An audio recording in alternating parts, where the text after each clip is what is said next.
തൊട്ടിലാടുന്നത് അത്ര നല്ല കാര്യമല്ല. കാരണം പാലില്ലാതിരിക്കുക, അതുകൊണ്ട് ഫോമുല ഫുഡ്സ് കൊടുക്കുക എന്ന് കേട്ടിട്ടുണ്ട്. ഇപ്പം പ്രോട്ടോകോൾ അനുസരിച്ചാണെങ്കിൽ ഇപ്പോൾ കഫ് സിറപ്പ് എന്നുള്ളത് കൊടുക്കാൻ പാടില്ലെന്നുള്ളതാണ്.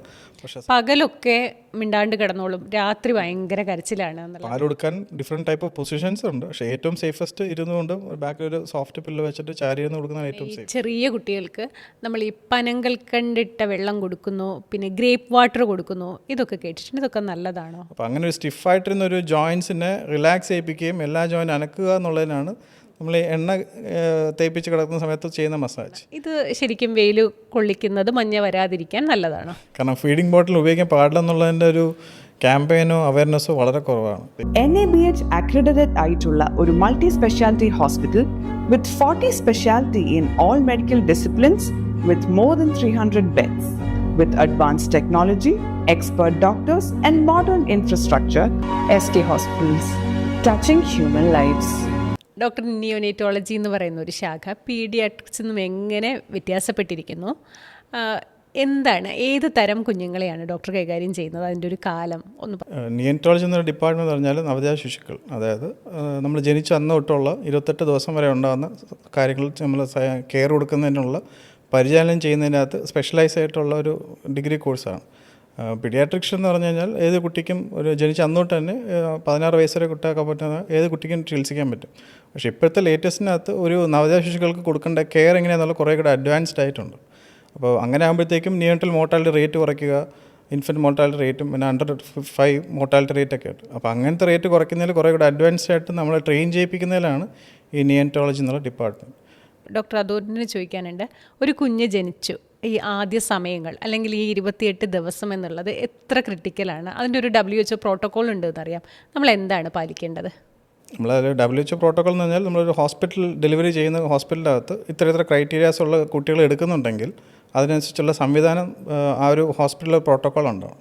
അപ്പോൾ അത് NABHനകത്തും പ്രോട്ടോക്കോൾ ഉണ്ട്. അതനുസരിച്ച് അതായത് യൂണിറ്റ്സ് ഡിവൈഡ് ചെയ്തതിൻ്റെ അകത്ത് നമ്മളൊരു സ്ട്രക്ചർ ഓഫ് ട്രീറ്റ്മെൻറ്റ് പ്ലാൻ ചെയ്യും. ഇന്ന ഫെസിലിറ്റീസ് ഉള്ള ഹോസ്പിറ്റലിനകത്ത് ഇന്നുള്ള കുട്ടികളുണ്ട്. ഇപ്പോൾ ഒരു എക്സാമ്പിൾ, ഇപ്പോൾ ഒരു കോമൺലി ഒരു കുട്ടിക്ക് പ്രീ ടൈം ഡെലിവറി എടുക്കുന്നുണ്ടെങ്കിൽ ആ ഹോസ്പിറ്റലിനകത്ത് CPAP എന്ന് പറയുന്ന മെഷീൻസ് ഉണ്ടാവണമെന്നുണ്ട്, അല്ലെങ്കിൽ TPS വെൻറ്റിലേഷൻ. അതായത് ആദ്യമേ കുട്ടി ജനിക്കുമ്പോഴത്തേക്കും കരയണം. അപ്പോൾ നമ്മൾ അതിന് അബ്ഗാർ സ്കോർ എന്നൊരു സ്കോറിംഗ് ഉണ്ട്. അത് 1 മിനിറ്റിൽ അസസ് ചെയ്യും. കുട്ടി ജനിച്ചിട്ടുള്ള 60 സെക്കൻഡിന് ശേഷം 60 സെക്കൻഡിൽ നമ്മൾ ഒരു കുട്ടീനെ അസസ് ചെയ്യും, 5 മിനിറ്റിലും കുട്ടീനെ അസസ് ചെയ്യും, 10 മിനിറ്റിൽ അസസ് ചെയ്യും. ഈ 60 സെക്കൻഡ് എന്നുള്ളതിനകത്ത് ആ 60 സെക്കൻഡിൽ ആദ്യത്തെ 15 സെക്കൻഡിൽ ചെയ്യേണ്ട ഒരു കുട്ടി ചെയ്യേണ്ട ഒരു കാര്യങ്ങളുണ്ട്, 30 സെക്കൻഡിൽ ചെയ്യുന്നൊരു കാര്യമുണ്ട്. അപ്പോൾ 15ാമത്തെ സെക്കൻഡ് കുട്ടി ജനിച്ച സമയത്തുള്ളിൽ കുട്ടിയുടെ പകുതി കാര്യത്തിൽ എന്താണ് അടുത്ത് ചെയ്യാൻ പോകുന്നതെന്നുള്ള കാര്യം നമ്മൾ പ്ലാൻ ചെയ്യും. അപ്പോൾ അത്രയും സ്പെഷ്യലൈസ്ഡ് ആയിട്ടുള്ള അഡ്വാൻസ്ഡ് ആയിട്ടുള്ള പ്രോട്ടോക്കോളാണ് ഇപ്പോൾ ഉള്ളത്. അതിനകത്ത് NALS എന്നുള്ള പ്രോട്ടോക്കോളാണ് നമ്മൾ ഫോളോ ചെയ്യുക. ഇപ്പോൾ ഒരു കുട്ടി ജനിക്കുമ്പം കരയണം, എത്ര പ്രായം ഉണ്ടായിരുന്നു, പിന്നെ ഇപ്പോഴത്തെ അഡ്വാൻസ്ഡ് ആയിട്ടുള്ളത് മുന്നേ നമ്മൾ ആൻറ്റിനൽ കൗൺസിലിംഗ് ചെയ്യും. ഒരു പ്രീ ടൈം കുട്ടി ഉണ്ടാകുമ്പോഴത്തേക്കും ആ കുട്ടിയുടെ അച്ഛനും അമ്മയ്ക്കും ഈ ഒരു കുട്ടി ജനിക്കുമ്പോൾ നമ്മൾ ചെയ്യാൻ ഉദ്ദേശിക്കുന്ന പ്ലാൻ ഓഫ് ട്രീറ്റ്മെൻറ്റ് എല്ലാം പറഞ്ഞു കൊടുക്കും. ഇപ്പോൾ കുട്ടിയുടെ ജനിക്കുമ്പോഴും അമ്മയ്ക്കും അച്ഛനും എഡ്യൂക്കേഷൻ ചെയ്യുക എന്നുള്ളതാണ് പ്രാധാന്യം. അപ്പോൾ അങ്ങനെ ഒരു സാഹചര്യങ്ങളുണ്ടെങ്കിൽ അതനുസരിച്ച് അതിൻ്റെ കോംപ്ലിക്കേഷൻ സ്റ്റേജും പിന്നെ അങ്ങനെ ഒരു കോഴ്സാണ് ചെയ്യാൻ പോകുന്നത്. അപ്പോൾ നമ്മളൊരു NICUവിൽ കുട്ടി അഡ്മിറ്റ് ചെയ്തെടുക്കുമ്പോഴത്തേക്കും അവരുടെ ഓരോ 24 മണിക്കൂറിനും പ്രാധാന്യമുള്ള എല്ലാ അഡ്വാൻസ് ആയിട്ടുള്ള രീതികളും ഇപ്പോൾ അഡ്വാൻസ് ടെക്നോളജി എല്ലാം വന്നിട്ടുണ്ട്. അതനുസരിച്ചുള്ള കെയർ കൊടുക്കുക എന്നുള്ളതും കഴിയുന്ന നേരത്തെ അമ്മയുടെ മാറിലോട്ട് എത്തിക്കുക എന്നുള്ളതും അമ്മയുടെ നെഞ്ചിലോട്ട് KMC ചെയ്യുക എന്നുള്ളതും അമ്മയുടെ കയ്യിൽ കുട്ടിയെ ഷിഫ്റ്റ് ചെയ്യുക എന്നുള്ളതാണ് നമ്മൾ ചെയ്യുന്നത്. അപ്പോൾ അതിനോടനുബന്ധിച്ച് ചോദിക്കാനുള്ളതാണ്, ഏത് സാഹചര്യത്തിലാണ് ഒരു കുഞ്ഞിനെ നമ്മൾ NICUവിലേക്ക് മാറ്റുന്നത്? അത് രണ്ടായിട്ട് നമുക്ക് തിരിക്കാൻ പറ്റും. പ്രീ ടേം എന്ന് പറഞ്ഞാൽ പ്രായം കുറഞ്ഞ കുട്ടികൾ, മറ്റത് ടേം കുട്ടികൾ. ടേം കുട്ടികളിനകത്തുള്ളതിൽ നമ്മൾ യൂട്രസിനകത്ത് ഇരിക്കുമ്പോഴത്തേക്കും ഫീറ്റൽ ലങ്സിൽ കുറച്ചൊരു ഫ്ലൂയിഡ്സ് വെച്ചിട്ടാണ് കുട്ടി ലങ് ഡെവലപ്പ് ആവുന്നത്. അപ്പോൾ ഒരു ലങ് പൂർണ്ണമായിട്ട് ഡെവലപ്പ് ആകുന്ന ഒരു 12 to 14 ഇയേഴ്സ് എടുക്കും. അപ്പോൾ ജനിച്ച ഉടനെ ആ കുട്ടി ആ ഒരു ബർത്ത് ഓഫ് പ്രോസസ്സിൻ്റെ കൂടെ വരുമ്പോഴത്തേക്കും ആ ഫീറ്റൽ ലങ്സിനകത്തുള്ള ഫ്ലൂയിഡ് അത് കുറേ കൂടെ നമ്മൾ കുട്ടിയുടെ വായ കൂടെ കിട്ടും. അത് നമ്മൾ സെക്ഷൻ ചെയ്യും, അതിൻ്റെ തിരിച്ച ഫ്ലൂയിഡ് പോകും. അപ്പോൾ അതിനകത്തൊരു ട്രാൻസിയൻറ്റ് അക്യൂപ്നിയ എന്നുള്ളൊരു കണ്ടീഷൻ കുട്ടികൾക്ക് വരികയാണെങ്കിൽ നമ്മൾ മാറിൽ വെച്ച് നോക്കും അത് സക്ക് ചെയ്യാൻ പറ്റുന്നുണ്ടോ ഇല്ലെന്ന്. അപ്പോൾ കുട്ടി കുറച്ച് ബുദ്ധിമുട്ടുന്നുണ്ടെങ്കിൽ ആ കുട്ടികളെ നമ്മൾ NICUവിൽ ഷിഫ്റ്റ് ചെയ്ത് ഒരു ഓക്സിജൻ തെറാപ്പിയും ഷുഗർ കുറയാതിരിക്കാനുള്ള ഒരു ട്യൂബ് ഇട്ട് പാൽ കൊടുത്ത് അങ്ങനെ ഓരോ മണിക്കൂർ നമുക്ക് സ്കോറിംഗ് സിസ്റ്റം ഉണ്ട്. കുട്ടി ശ്വാസം എടുക്കുന്നതിൻ്റെ നോക്കുന്നതിൻ്റെ ഡൗണി സ്കോർ എന്നുള്ളതുണ്ട്. പ്രായം കുറഞ്ഞ കുട്ടികളാണ് സിൽവർമാൻ സ്കോർ ചെയ്യുന്നത്. അപ്പോൾ ആ സ്കോർ അനുസരിച്ച് കുട്ടി ശ്വാസം എടുക്കുന്നതിന് നാഡികൾ ഇവിടെ മൂക്കിൽ വികസിക്കുക, ഇവിടെ കുഴിഞ്ഞു മുതലിൽ ശ്വാസം എടുക്കുക, വാരിയിൽ അകത്തോട്ട് ശ്വാസം എടുക്കുക. പിന്നെ നമ്മൾ സാച്ചുറേഷൻ ചെക്ക് ചെയ്യും, കുട്ടിയുടെ കളറിൽ കയ്യിൽ അവിടെ നീലിച്ചുണ്ടോ ഇല്ലയോ എന്നുള്ളത്. അങ്ങനെ ഒരു അസസ്മെൻറ്റിൽ കൂടെ ഓരോ മണിക്കൂർ നമ്മൾ നഴ്സിംഗ് ടീമായിട്ട് കോറിലേറ്റ് ചെയ്ത് അങ്ങനെ നോക്കി ആ ശ്വാസം എടുക്കുന്ന രീതിയിൽ പരിധികളെല്ലാം ഇല്ലയെന്ന് മനസ്സിലാക്കുമ്പം ട്യൂബ് കൊടുക്കുന്ന പാൽ നമ്മൾ മാറ്റി ഗോകർണത്തിൽ കൂടെ പാൽ കൊടുക്കാൻ നോക്കും, ഒരു ട്രയൽ കൊടുക്കും. അതിനും കുഴപ്പമില്ലെന്നുണ്ടെങ്കിൽ നേരെ അമ്മയുടെ മാറിലോട്ട് വയ്ക്കുന്നു. പിന്നെ ആ കുഴപ്പമൊന്നുമില്ല മനസ്സിലാക്കുമ്പോഴത്തേക്കും ആ ഫീഡിങ് ഓരോ 3 മണിക്കൂർ ഇടയിട്ട് നമ്മൾ കുട്ടികൾക്ക് നവജാത ഫീഡ് ചെയ്യുക. ആ നോർമൽ ഒരു ജേർണി പോലെ അങ്ങ് പോകും. പിന്നെ കുട്ടിയെ നമ്മൾ അസസ് ചെയ്യത്തുള്ളൂ. പിന്നെ അമ്മയും കുട്ടിയും നമ്മൾ ലാച്ച് ചെയ്യുമ്പോഴത്തേക്കുള്ള ഇഷ്യൂസ് ഉണ്ടോ എന്നുള്ളത് അമ്മയോടും. പിന്നെ സൂപ്പർവൈസ് ഫീഡിങ് ആയിരിക്കും. പിന്നെ ഹോസ്പിറ്റലിൽ എല്ലാ ഹെൽത്ത് കെയർ സ്റ്റാഫും നിയോനറ്റോളജി ഡിപ്പാർട്ട്മെൻ്റ് ആണെങ്കിലും ഗൈനക്കോളജി OBG ഡിപ്പാർട്ട്മെൻ്റ് ആണെങ്കിലും സ്റ്റാഫ് എല്ലാവരും ട്രെയിൻഡ് ആയിരിക്കും ഫീഡിങ് അസസ് ചെയ്യാൻ വേണ്ടിയിട്ട്. അങ്ങനെ ആ ഒരു സിസ്റ്റമാറ്റിക് ആയിട്ടൊക്കെ പോകും. ഡോക്ടർ, നമ്മളിപ്പോൾ സംസാരിച്ചു, പക്ഷേ അത്ര എളുപ്പമല്ല. നമ്മളൊരു കുഞ്ഞിന് ജന്മം നൽകുന്നു, പെട്ടെന്ന് ആ കുഞ്ഞ് NICUവിലേക്ക് പോകുന്നു എന്നറിയുന്നു. അപ്പം ഈ അമ്മയുടെ മെൻ്റൽ ഹെൽത്ത് എന്നൊക്കെ ഉള്ളത് വളരെ പ്രധാനപ്പെട്ടതാണ്. അത് നിങ്ങൾ കാണുകയും ചെയ്യുന്നുണ്ട്. അതുകൊണ്ട് എനിക്ക് തോന്നുന്നു ഡോക്ടർക്ക് പറയാൻ പറ്റുന്ന ഒരു വലിയ കാര്യമാണ് NICUവിലേക്ക് മാറിയാലും സേഫാണോ, അല്ലെങ്കിൽ കുഞ്ഞിൻ്റെ നല്ലതിന് വേണ്ടിയാണ് നമ്മൾ കൊണ്ടുപോകുന്നത് എന്നുള്ളതും ആ മെൻ്റൽ ഹെൽത്ത് എങ്ങനെയാണ് അഡ്രസ്സ് ചെയ്യുന്നത്? അതിന് നമ്മൾ ചെയ്യുന്നത് ഇപ്പോൾ നേരത്തെ പറഞ്ഞുള്ള പ്രോട്ടോക്കോൾ, അത് ആൻറ്റിനൽ കൗൺസിലിംഗ് എന്നുണ്ട്. അതൊരു ഒരു കണ്ടീഷൻ, ഒരു അമ്മയുടെ ആരോഗ്യാവസ്ഥ അനുസരിച്ച് ഒരു OBG ഡോക്ടർ പകുതിക്കുള്ള 9 മാസം ആ ഡോക്ടർ റെഗുലർ വിസിറ്റിൽ നമ്മൾ അറിയും. അപ്പോൾ ആ ഹെൽത്ത് മോണിറ്ററിങ്ങിന് അവിടെ വെച്ച് തന്നെ നമ്മൾ ഇപ്പോഴത്തെ എന്നെപ്പോലത്തെ ഡോക്ടേഴ്സും പീഡിയാട്രിഷ്യന്മാരായാലും ആ കെയറിൽ തന്നെ നമ്മൾ ഇൻക്ലൂഡ് ആവും. അപ്പോൾ ഓട്ടോമാറ്റിക്കലി ആ ജനിക്കാൻ പോകുന്ന കുട്ടി ഇപ്പോൾ ഒരു ജേണിയാണ്. ഒരു 9 മാസം എന്നുള്ളൊരു പ്രസവ സാഹചര്യത്തിൽ മദർഹുഡ് എന്നുള്ള രീതിയിലോട്ട് പോകുന്നു. അപ്പോൾ ആ സാഹചര്യത്തിൽ ഉണ്ടാകുന്ന സാഹചര്യങ്ങൾ ആ അമ്മയുടെ കണ്ടീഷൻ അനുസരിച്ച് നമ്മൾ ആ അമ്മയുടെ ഹാർട്ടിൻ്റെ കാര്യങ്ങളും അതിൻ്റെ BPയുടെ കാര്യങ്ങളോ ഇഷ്യൂസ് ഉണ്ടെങ്കിലോ ഷുഗർ ഉണ്ടെങ്കിലോ എന്തുണ്ടെങ്കിലും ഉള്ളത് OBG ആയിട്ടുള്ളൊരു ടൈപ്പ് ഒരു ടീമായിട്ട് നമ്മൾ വർക്ക് ചെയ്യും. അപ്പോൾ അതിൻ്റെ അകത്തുള്ളിൽ ഇന്നൊരു കാൽക്കുലേഷനകത്തൊരു സാഹചര്യം പറയും. അപ്പോൾ അതിൻ്റെ അകത്ത് ഓരോ വിസിറ്റ് നമ്മൾ പറയും. റിസ്ക് കുറച്ച് കൂടുതലുള്ള പ്രഗ്നൻസി ആണെങ്കിൽ, ഹൈ റിസ്ക് പ്രഗ്നൻസി എന്ന് പറയുന്നതിനകത്താണെങ്കിൽ നമ്മൾ ഫ്രീക്വൻറ്റ് വിസിറ്റ്സ് ഒരു ആഴ്ചയിലൊരിക്കൽ നമ്പർ ഓഫ് ഡേയ്സ് ഒരു രീതിയിൽ NST ഒക്കെ ചെയ്യും, അമ്മയുടെ ടെസ്റ്റ് ചെയ്യും, കുട്ടി അനക്കമുണ്ടോ എന്നൊക്കെ ചെയ്യുന്നത്. അപ്പോൾ ആ സമയത്ത് തന്നെ സാഹചര്യം ഉണ്ടെങ്കിൽ നമ്മൾ ഉടനെ നിയോനറ്റോളജിസ്റ്റ് എന്നുള്ള ആൾക്കാരെ, നമ്മളെപ്പോലെ ആൾക്കാരെ കൗൺസിലിംഗ് ഇരുത്തും. ആ സാഹചര്യത്തിൽ ഇപ്പോൾ നമ്മൾ എക്സ്പ്ലെയിൻ ചെയ്യുന്നത് ഒരു 30 ആഴ്ചയുള്ള കുട്ടിക്ക് എങ്ങനെയായിരിക്കും എന്നുള്ള കെയർ നമ്മൾ എക്സ്പ്ലെയിൻ ചെയ്യും, അങ്ങോട്ട് തന്നെ പറയും. അപ്പോൾ അങ്ങോട്ട് വരുമ്പോൾ ആൻറ്റിസിപ്പേറ്റ് ചെയ്യുന്ന നേരത്തെ ഇവർ മാനസികമായിട്ടുള്ള ഒരു പ്രിപ്പറേഷൻ കാണുകയും ചെയ്യും. പിന്നെ ആ സമയത്ത് തന്നെ നമ്മൾ ബ്രസ്റ്റ് എക്സാമിനേഷൻ കൂടെ ചെയ്യും അമ്മയുടെ ഡിപ്പാർട്ട്മെൻറ്റ്. അപ്പോൾ ആ സമയത്ത് ജനിച്ചപ്പോൾ തന്നെ ലാച്ചിങ് ചെയ്യുന്നതിന് ഇഷ്യൂസ് ഉണ്ടെങ്കിൽ അപ്പോഴേ അമ്മയെ പഠിപ്പിക്കും. കാരണം ചില അമ്മമാർക്ക് നിപ്പിൾ ഷീൽഡൊക്കെ ഉപയോഗിക്കേണ്ടി വരും. അപ്പോൾ അങ്ങനത്തെ ഒരു കെയർ ആവശ്യമുണ്ടെങ്കിൽ നമ്മൾ കുട്ടി ജനിച്ച ഉടനെ തന്നെ നമ്മൾ മുലപ്പാൽ കൊടുക്കുമ്പോൾ തന്നെ ആ ഷീൽഡ് ഉൾപ്പെട്ട് ആണ് കെയർ കൊടുക്കുക. അപ്പോൾ ജനിച്ച ഉടനെ മുലപ്പാൽ കൊടുക്കുന്നതിനുള്ള പ്ലാനിങ് നേരത്തെ ഓൾറെഡി ആയി കഴിഞ്ഞു. അപ്പോൾ അങ്ങനെ ആകുമ്പോൾ അമ്മയും ആ ഒരു പ്രിപ്പറേഷൻ, ഇപ്പോൾ ഏതൊരു സ്ത്രീയും ആദ്യമായിട്ട് പ്രസവിക്കും, ചില രണ്ടായിട്ടും പ്രസവിക്കും. ഇപ്പോൾ ഫാമിലി ഗ്യാപ്പ് കുറച്ചുണ്ടെങ്കിലും അത് മറന്നൊക്കെ പോകും, അങ്ങനെയൊന്നും പെട്ടെന്നും ഉണ്ടാവില്ല. അപ്പോൾ അങ്ങനെ ആകുമ്പോൾ ഒരു റിവിഷൻ പോലെ ആവുകയും ചെയ്യും, അവർ മെൻ്റലി പ്രിപ്പയർഡ് ആവുകയും ചെയ്യും. ഉള്ള സാഹചര്യത്തിനുള്ള കെയർ ഇങ്ങനെ ഒരു ജേണി. എല്ലാ കോംപ്ലിക്കേഷനും ആദ്യമേ പറയില്ല, ജസ്റ്റ് ബ്രീഫ് ചെയ്യത്തേ ഉള്ളൂ. പിന്നെ ഓരോ സാഹചര്യങ്ങളും ഓരോ ഡെയിലി റൗണ്ട്സ് എടുക്കുമ്പോഴായിരിക്കും വരുന്നത്.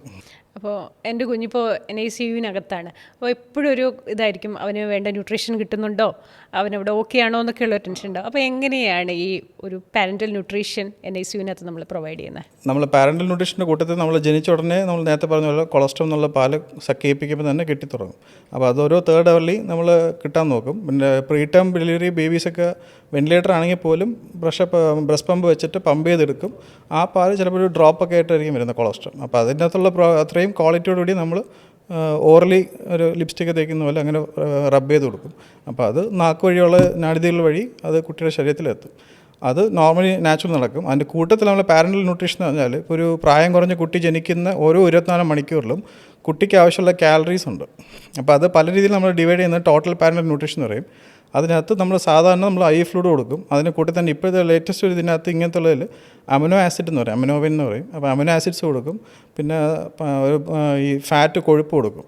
അങ്ങനെ ഈ രണ്ടും കൂടി ചേർത്തിട്ട് നമ്മൾ ഈ പ്രീ ടൈം കുട്ടികളാകുമ്പോൾ ഈ വെയിൻസ് ഒന്നും അധികം കിട്ടത്തില്ല. അപ്പോൾ അങ്ങനെ ആകുമ്പോൾ നമുക്കൊരു പ്രോട്ടോക്കോൾ ഉള്ളത്, നമ്മൾ വെയിൻസ് കിട്ടുന്നത് വളരെ കുറവായിരിക്കും. അപ്പോൾ അങ്ങനെ ജനിക്കുമ്പോഴേ നമ്മൾ പൊക്കിളിൽ കൂടെ ചെറിയൊരു കത്തീറ്ററുണ്ട്, ഒരു മെഷർമെൻ്റ് അനുസരിച്ച് ഒരു സ്റ്റേണത്തിൻ്റെ ഇവിടെ നിന്നുള്ളൊരു മെഷർമെൻ്റ് അനുസരിച്ച് ഒരു പ്രോട്ടോക്കോളുണ്ട്. ആ മെഷർമെൻ്റ് അനുസരിച്ച് നമ്മൾ ഈ പൊക്കിളിൽ നമ്മൾ കട്ട് ചെയ്യുകയാണെങ്കിൽ, ഒരു ബ്ലേഡ് എടുത്ത് കട്ട് ചെയ്യുകയാണെങ്കിൽ അതിൻ്റെ അകത്തൊരു വാട്ടൻസ് ജെല്ലി എന്നൊരു ജെല്ലിയുണ്ട്, പിന്നെ 2 ആർട്ടറിയും ഒരു വെയിനും ഉണ്ട്. അപ്പോൾ അതിനകത്ത് കുട്ടിക്ക് ആവശ്യമുള്ള വെയിൻ്റെ അകത്തൂടെ നമ്മൾ ഡിസൈഡ് ചെയ്യും. ഇപ്പോൾ ഫ്ലൂയിഡ്സ് കൊടുക്കുന്നുണ്ടെങ്കിൽ എന്തായാലും വെയിനിൽ കൂടെ നമുക്ക് കൊടുക്കാൻ പറ്റത്തുള്ളൂ. അപ്പോൾ അങ്ങനെ വെയിനിൽ കൂടെ നമ്മൾ ഈ ട്യൂബ് ഇറക്കാം. വെയിനും സെപ്പറേറ്റ് ആണ്, ഈ രക്തക്കുഴൽ ആർട്ടറി എന്ന് പറയുന്നതിൻ്റെ അകത്തും പോകുന്ന കത്തീറ്റർ സെപ്പറേറ്റ് ആണ്. അപ്പോൾ അതുവഴി ഈ മെഷർമെൻ്റ് അനുസരിച്ച് ഈ ട്യൂബ് ഇൻസേർട്ട് ചെയ്യും. അതനുസരിച്ച് നമ്മൾ അതുവഴിയായിരിക്കും എല്ലാ മരുന്നും കൊടുക്കുക. അതൊരു രീതിയിൽ നഴ്സിംഗ് ടീമായിട്ട് നമ്മൾ പ്ലാൻ ചെയ്യും.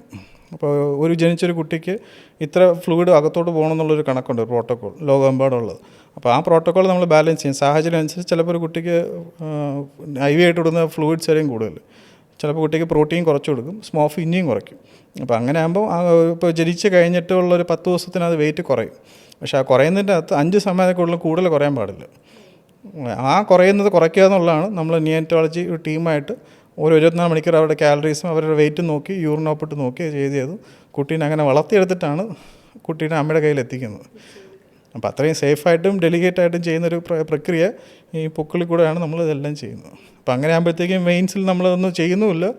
വെയിൻസിൽ ഇങ്ങനെ ഓരോ പ്രാവശ്യം നമ്മൾ മരുന്ന് കൊടുക്കുമ്പോൾ അറിയാമല്ലോ, വലിയ ആൾക്കാർക്ക് തന്നെ നല്ലൊരു പെയിൻ ആയിരിക്കും. അപ്പോൾ ആ ഒരു പെയിൻ സ്കോർ 0 ആക്കി വെക്കുക എന്നുള്ളതാണ് ഒരു NIC നമ്മൾ എപ്പോഴും ചെയ്യുക. അപ്പോൾ എല്ലാ ടെസ്റ്റുകളും ചെയ്യത്തില്ല. അപ്പോൾ ഇതുവഴി ബ്ലഡ് ചെക്ക് ചെയ്യണമെങ്കിൽ പോലും അപ്പുറത്തുള്ള ആർട്ടറി വഴി നമ്മൾ ലൈൻ ഇട്ടേക്കും. അപ്പോൾ അതുവഴി മാത്രമേ കുറേശ്ശെ എടുക്കാൻ പറ്റൂ. എല്ലാത്തിനും ടൈമല്ല. കാരണം ഇവർ ജനിക്കുമ്പോഴേ ചിലപ്പോൾ 1 ഗ്രാം ആയിരിക്കും, 1 കിലോ ആയിരിക്കും, അങ്ങനെ ചെറുതൊക്കെ ആയിരിക്കും. അപ്പോൾ അത്രയും ഒരു കണക്കുണ്ട്, ഇത്ര ml എടുക്കാൻ പാടുള്ളൂ. കാരണം അവർക്ക് ഹാർട്ടിന് ആവശ്യമുള്ള ബ്ലഡ് സപ്ലൈയും വേണം, നമുക്ക് ആവശ്യമുള്ള ടെസ്റ്റ് റിപ്പോർട്ടും കിട്ടാൻ വേണം. അപ്പോൾ അതെന്ന് വെച്ചാൽ ഒരു പ്ലാൻ ചെയ്തിട്ടേ ചെയ്യത്തുള്ളൂ. അപ്പോൾ കഴിയുന്നതും അങ്ങനെ നേരത്തെ നമ്മളെല്ലാം മുൻകൂട്ടി ചെയ്യുന്നുണ്ടെങ്കിൽ അങ്ങനെ അത്രയും ഒരു കോംപ്ലിക്കേഷൻ സ്റ്റേജ് ഇല്ലാതെ തന്നെ നമ്മുടെ കയ്യിൽ എത്തിക്കാൻ പറ്റും. ഡോക്ടർ, അതുപോലെ ഒരു നോർമൽ ഡെലിവറി ആണെങ്കിൽ നമ്മൾ എത്ര ദിവസത്തിനുള്ളിൽ കുഞ്ഞിനെ ഡിസ്ചാർജ് ചെയ്യും ഹോസ്പിറ്റലിൽ നിന്ന്? വെജനൽ ഡെലിവറി ആണെങ്കിൽ ഒരു കോംപ്ലിക്കേഷൻ ഒന്നും ഇല്ലാത്ത കേസൊക്കെ ആണെങ്കിൽ ഒരു 6 മണിക്കൂർ 8 മണിക്കൂറിനുള്ളിലൊക്കെ ഡിസ്ചാർജ് ചെയ്യാം. പിന്നെ അമ്മയുടെ കണ്ടീഷൻ കൂടെ അനുസരിച്ചിട്ടാണ് അത്. കുട്ടികളെ സംബന്ധിച്ച് അമ്മ ഡിസ്ചാർജ് ചെയ്യുന്നതനുസരിച്ചാണ് ബേബി കൂടെ ഡിസ്ചാർജ് ആകുക. അപ്പോൾ ചിലപ്പോൾ ഏതെങ്കിലും ഒന്ന് ആദ്യമായിരിക്കും, ചിലപ്പോൾ മറ്റേത് രണ്ടാമതായിരിക്കും. ഈ ഡിസ്ചാർജിനിടയിൽ നമ്മൾ എന്തൊക്കെ ടെസ്റ്റുകളായിരിക്കും ചെയ്യുന്നത്, കുട്ടി ഓക്കെ ആണോ എന്ന് അറിയാൻ വേണ്ടി? നമ്മൾ ആദ്യമേ ടെസ്റ്റ് ചെയ്യുന്ന RH നെഗറ്റീവ് എന്നുള്ള പ്രഗ്നൻസി. അത് അമ്മയ്ക്ക് RH നെഗറ്റീവ് ആണെങ്കിൽ മാത്രമാണ് ജനിച്ച ഉടനെ നമ്മൾ പൊക്കിളിൽ നിന്ന് നമ്മുടെ പ്ലാസൻ്റയിൽ നിന്നുള്ള ബ്ലഡ് എടുക്കും. അതുവഴി തന്നെ നമ്മൾ DCT എന്നുള്ള ടെസ്റ്റ് ചെയ്യും. പിന്നെ കുട്ടിയുടെ ബ്ലഡ് ഗ്രൂപ്പ് അറിയാനുള്ള ടെസ്റ്റ്, പിന്നെ കുട്ടിയുടെ മഞ്ഞൾ അറിയാനുള്ള ടെസ്റ്റ്. അപ്പോൾ ഇതിലെന്തെങ്കിലും ഉണ്ടോ ഇല്ലെന്നാണ് അറിയുക. ഇതിന് മുന്നേ അമ്മയുടെ ഡിപ്പാർട്ട്മെൻറ്റ് ചെയ്യുന്നതെന്ന് വെച്ചാൽ ആൻറ്റി-D എന്നൊരു വാക്സിൻ അമ്മയുടെ തുടയിൽ വാക്സിൻ എടുക്കും. അപ്പോൾ അങ്ങനെ എടുക്കുമ്പോഴത്തേക്കുള്ളത് ആ ബ്ലഡ് ഗ്രൂപ്പ് വ്യത്യാസമായിട്ടുള്ള കുട്ടിയാണെങ്കിൽ പോലും ഈ ബ്ലഡ് ഗ്രൂപ്പ് വ്യത്യാസം ആൻറ്റിബോഡി കോംപ്ലക്സിലുണ്ടാകുന്ന കുറച്ച് മാറ്റങ്ങളുണ്ട്. അത് കാരണം കുട്ടിക്ക് ആവാത്ത വരാൻ സാഹചര്യമുണ്ട്. അത് വരാതിരിക്കാനാണ് RH നെഗറ്റീവ് ആകുന്ന എല്ലാ അമ്മമാർക്കും തുടയിൽ ആൻറ്റി-D എന്നുള്ളൊരു വാക്സിൻ എടുക്കും. ഇതനുസരിച്ച് മാത്രമാണ് ആദ്യമേ ടെസ്റ്റ് ചെയ്യുക. അപ്പോൾ ആ ഒരു സാഹചര്യം വരികയാണെങ്കിൽ നമ്മൾ ബ്ലഡ് ടെസ്റ്റ് റൊട്ടീനിൽ ബ്ലഡ് ചെക്ക് ചെയ്യുന്നതിന് മഞ്ഞയുടെ ബുദ്ധിമുട്ടുണ്ടോ ഇല്ലെന്ന് അറിയാൻ ചെക്ക് ചെയ്യും. പിന്നെ പ്രോട്ടോക്കോൾ അനുസരിച്ച് 6 മണിക്കൂറിന് ചെക്ക് ചെയ്യും. പിന്നെ കാഴ്ചയിൽ മഞ്ഞ കാണുന്നുണ്ടെങ്കിൽ പിന്നെ ടെസ്റ്റ് ചെയ്തോളൂ. പിന്നെ നമുക്കൊരു ഫോട്ടോതെറാപ്പി ചാർട്ട്സ് ഉണ്ട്. ബലാർസ് ചാർട്ട് എന്ന് പറഞ്ഞാൽ ആ ചാർട്ട് അനുസരിച്ചുള്ള ബിൽഡ്രിവിൻ ചാർട്ടൊക്കെ ഉണ്ട്. ആ ചാർട്ട് അനുസരിച്ച് NICE ഗൈഡ് ലൈൻസിൻ്റെ ചാർട്ടാണ്. അതിൽ ഓരോ ആഴ്ചയ്ക്കും ആ കുട്ടിയുടെ മഞ്ഞയുടെ അളവനുസരിച്ച് ഇത്രേ പാടുള്ളൂ എന്നുള്ളൊരു ലൈനുണ്ട്. ആ ചാർട്ട് അനുസരിച്ചാണ് നമ്മളെല്ലാവരും ഫോളോ ചെയ്യുക. അത് റൊട്ടീനിൽ ചെയ്യുന്ന മഞ്ഞ. പിന്നെ അല്ലാതെ നമ്മൾ 72 hours കഴിഞ്ഞിട്ട് കുട്ടിയുടെ മഞ്ഞയും തൈറോയിഡും ബ്ലഡ് ഗ്രൂപ്പും ഇത് റൊട്ടീനിൽ ബ്ലഡ് ചെക്ക് ചെയ്യും. അത് 72 hours വെയിറ്റ് ചെയ്ത് കഴിഞ്ഞ് ചെയ്യാൻ കാരണം ഈ കുട്ടി യൂട്രസിനകത്തിരിക്കുന്ന സമയത്ത് അമ്മയുടെ തൈറോയിഡ് ഹോർമോൺസിൻ്റെ ആക്റ്റീവായിട്ടുള്ള ഹോർമോൺസ് കുട്ടിയുടെ ശരീരത്തിലും കാണും. അപ്പോൾ ആ പൊക്കിൾ മുറിച്ചതിന് ശേഷം ഈ ഹോർമോൺസ് ലെവൽ മാറാനുള്ള ടൈമും കൂടെ കൊടുക്കുന്നതാണ് 72 മണിക്കൂർ. ഇതിൻ്റെ ഇടയിൽ എപ്പോഴെങ്കിലും കുട്ടീനെ നമ്മൾ 24 മണിക്കൂറൊക്കെ വെയിറ്റ് ചെക്ക് ചെയ്യുന്നതിൻ്റെ അകത്ത് വെയിറ്റ് കുറച്ച് കുറവാണെങ്കിൽ നമ്മൾ നേരത്തെ പ്ലാൻ ചെയ്യും. അതല്ലെങ്കിൽ നമ്മൾ കേരള ശലഭം പ്രോജക്റ്റ് പോലെ നമ്മൾ കേരള ഗവൺമെൻറ് ഒരു പ്രോജക്റ്റാണ്, സെൻട്രൽ ഗവൺമെൻറ് ഓഫ് ഇന്ത്യയുടെ ഫാമിലി ഹെൽത്ത് വെൽഫെയറിനകത്തുള്ളൊരു പ്രോട്ടോക്കോൾ. അപ്പോൾ അതിനകത്തുള്ളിൽ തൈറോയിഡും ബ്ലഡ് ഗ്രൂപ്പും മഞ്ഞയും പിന്നെ ജനറ്റിക് ടെസ്റ്റും ചെയ്യും. പിന്നെ ഒരു കുട്ടി ജനിച്ചു കഴിഞ്ഞാൽ ബ്ലഡ് ടെസ്റ്റ് അല്ലാത്ത ടെസ്റ്റുകളുണ്ട്. ഒരു കണ്ണിൽ നമ്മൾ റെഡ് റിഫ്ലെക്സ് എന്ന് ടെസ്റ്റ് ചെയ്യും. അതായത് കാഴ്ചയിലുള്ള എന്തെങ്കിലും കാറ്ററായിട്ട് അങ്ങനത്തെ ഉള്ള ബുദ്ധിമുട്ടുണ്ടോ എന്നുള്ളത്. പിന്നെ ഡിസ്ചാർജ് ആകുന്നതിന് പോകുന്നതിന് മുമ്പേ ചെവിയുടെ OE എന്നുള്ള ടെസ്റ്റ് ചെയ്യും, കേൾവിയുടെ ടെസ്റ്റ്. പിന്നെ നേരത്തെ പറഞ്ഞ തൈറോയിഡുണ്ട്. പിന്നെ ഈ പറഞ്ഞ കൺജനിറ്റലായിട്ട് അസുഖങ്ങൾ അറിയാൻ ജനറ്റിക് ടെസ്റ്റ് എന്ന് പറയും. ആ ജനറ്റിക് ടെസ്റ്റിനുള്ളതിൽ ന്യൂബോൺ സ്ക്രീൻ എന്നുള്ളൊരു പാനലുണ്ട്. അപ്പോൾ അതിനകത്തുള്ള പാനലിൽ നമ്മൾ TMS GCMS എന്ന ടെസ്റ്റ് ഉണ്ട്, ഗ്യാസ് ക്രോമറ്റോഗ്രാഫി അല്ലെങ്കിൽ ടാൻഡം മാസ് സ്പെക്ട്രോഗ്രാഫി. ഈ 2 ടെസ്റ്റ് ചെയ്യുന്നതിനാണ് കുറേ കൂടെ പാനൽസുള്ള നമുക്കൊരു അറിയാൻ പറ്റുക. ബേസിക്കായിട്ടുള്ള ന്യൂബോൺ സ്ക്രീനിങ് നമുക്ക് ജനറലി ഉള്ളൊരു പാനലാണ്. ആ ഒരു കൂടി ഇപ്പോൾ ഒരു 8-7 അസുഖങ്ങൾ അറിയാൻ പറ്റും. മറ്റൊരു ഹിസ്റ്ററിയിൽ അങ്ങനെ പാരൻസിൻ്റെ ഫാമിലി ഹിസ്റ്ററിയിൽ എന്തെങ്കിലും ഉണ്ടെങ്കിൽ അല്ലെങ്കിൽ കുട്ടി ജനിച്ചതിന് ശേഷം കയ്യിലെ കാലിൽ നമ്മൾ ഒരു രീതിയുണ്ട്, നോർമലി ഉണ്ടാകേണ്ട ഒരു കാര്യങ്ങളുണ്ട്.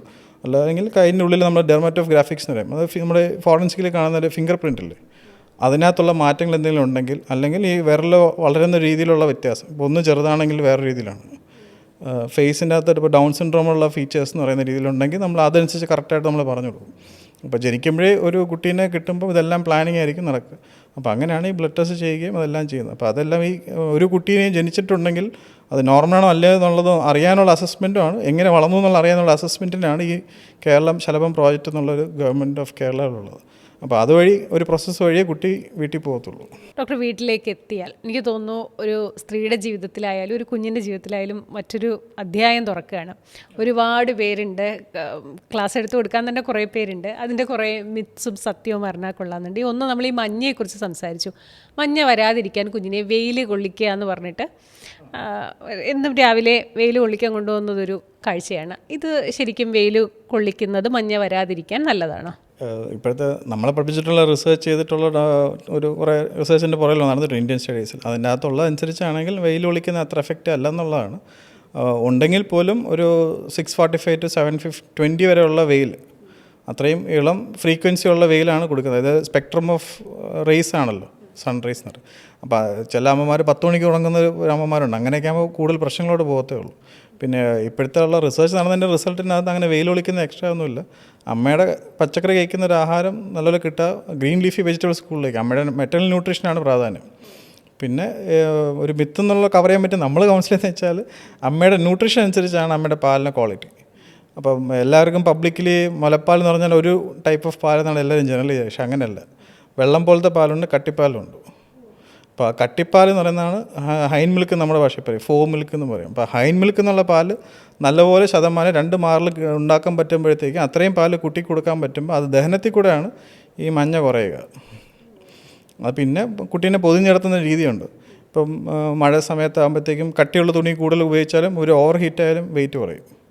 ഇപ്പോൾ ഒരു കോട്ടൺ ടൈപ്പുള്ള തുണി ഉപയോഗിച്ച് പൊതിഞ്ഞെടുത്തുമ്പം അതനുസരിച്ചാണ് വെയിറ്റ് കുറയാതിരിക്കുക. ഇപ്പോൾ നമ്മൾ നേരത്തെ പറഞ്ഞ പോലെ ഒരു കുട്ടി ജനിച്ച നോർമൽ ഡെലിവറി ആണെങ്കിൽ 5 ദിവസത്തിനകത്ത് വെയിറ്റ് കുറച്ച് കുറയും, അത് നോർമലാണ്. ആ പെർസെൻറ്റേജ് കുറച്ചിരിക്കുക എന്നുള്ളതാണ് ബേബി കെയർ. ഇപ്പോൾ സിസേറിയൻ കഴിഞ്ഞ അമ്മമാർക്കാണെങ്കിലും ഡ്രോപ്പായിട്ടിരിക്കുക കുറച്ചൊക്കെ പാല് വരുന്നത് ആദ്യം കൊളസ്ട്രോൾ. അപ്പോൾ അത് പിന്നെ ഡയറ്റെല്ലാം കഴിച്ച് ഇമ്പ്രൂവൈസ് ചെയ്യുമ്പോഴത്തേക്കും അത്രയും മുലപ്പാൽ വരും. അത് പൂർണ്ണമായി കുട്ടിയെ കൊടുക്കുക എന്നുള്ളതാണ് നമ്മൾ നോക്കുന്നത്. ഇപ്പം മാറിൽ വെക്കുമ്പോഴത്തേക്കും നമ്മൾ ലാറ്റ് സ്കോർ എന്ന് നോക്കും. എഡ്യൂക്കേറ്റഡ് ആയിട്ടുള്ള അമ്മമാർക്ക് ലാറ്റ് സ്കോർ നമ്മൾ ഗൂഗിളിൽ നിന്ന് എടുത്ത് നോക്കാൻ പറയും. അൺഎഡ്യൂക്കേറ്റഡ് ആയിട്ടുള്ള കുറച്ച് മനസ്സിലാക്കി പഠിപ്പിക്കാൻ നോക്കും, കഴിയുന്നതും മനസ്സിലാവുന്നില്ല എന്നൊക്കെ പറയുകയാണെങ്കിൽ നമ്മൾ മാറിൽ വെക്കുമ്പം കറുപ്പിൻ്റെ വെളിയിലാണ് ഈ പാലുണ്ടെന്ന ലാക്ടിഫറസ് ഡക്റ്റ് എന്ന് പറയും. ആ ഡക്റ്റ് ഓപ്പൺ ആവുന്ന സ്ഥലം. ഇപ്പോൾ മാറിൽ പാൽ കൊടുക്കുന്ന സമയത്ത് ആ ഫീഡ് ചെയ്യുന്ന സമയത്ത് കറുപ്പ് ഉള്ളിൽ പോകണം, കുട്ടിയുടെ ചുണ്ടിൻ്റെ ഉള്ളിൽ. പിന്നെ നല്ലപോലെ സക്ക് ചെയ്യുന്ന സൗണ്ട് കേൾക്കുമ്പോൾ നോക്കുക എന്നുള്ളതേ പറയത്തുള്ളൂ. പിന്നെ ചില അമ്മമാർക്ക് ഷീൽഡ് ഉപയോഗിക്കേണ്ടി വരും. അത് നേരത്തെ നമ്മൾ 3rd ട്രൈമിസ്റ്റർ എന്ന് പറയും. ആ സമയത്ത് തന്നെ ഷീൽഡ് ഉപയോഗിക്കണമെങ്കിൽ അത് നേരത്തെ അഡ്വാൻസ് ചെയ്ത് പറഞ്ഞു കൊടുക്കും. കാരണം ജനിക്കുമ്പോഴേ ഉടനെ പാൽ കൊടുക്കുന്ന സമയത്തുള്ള ബുദ്ധിമുട്ട് വരാതിരിക്കാനും പിന്നെ അമ്മയെ എഡ്യൂക്കേറ്റ് ചെയ്ത് വെക്കാനായിട്ട്. അതുപോലെ ഡോക്ടർ ഒരു ചടങ്ങൊക്കെ നടത്തിയിട്ടാണ് ആദ്യം നമ്മൾ തൊട്ടിൽ കെട്ടുന്നു, എന്നിട്ട് തൊട്ടിലാട്ടി ഉറക്കുക എന്നുള്ളതാണ് നമുക്കറിയുന്ന രീതി.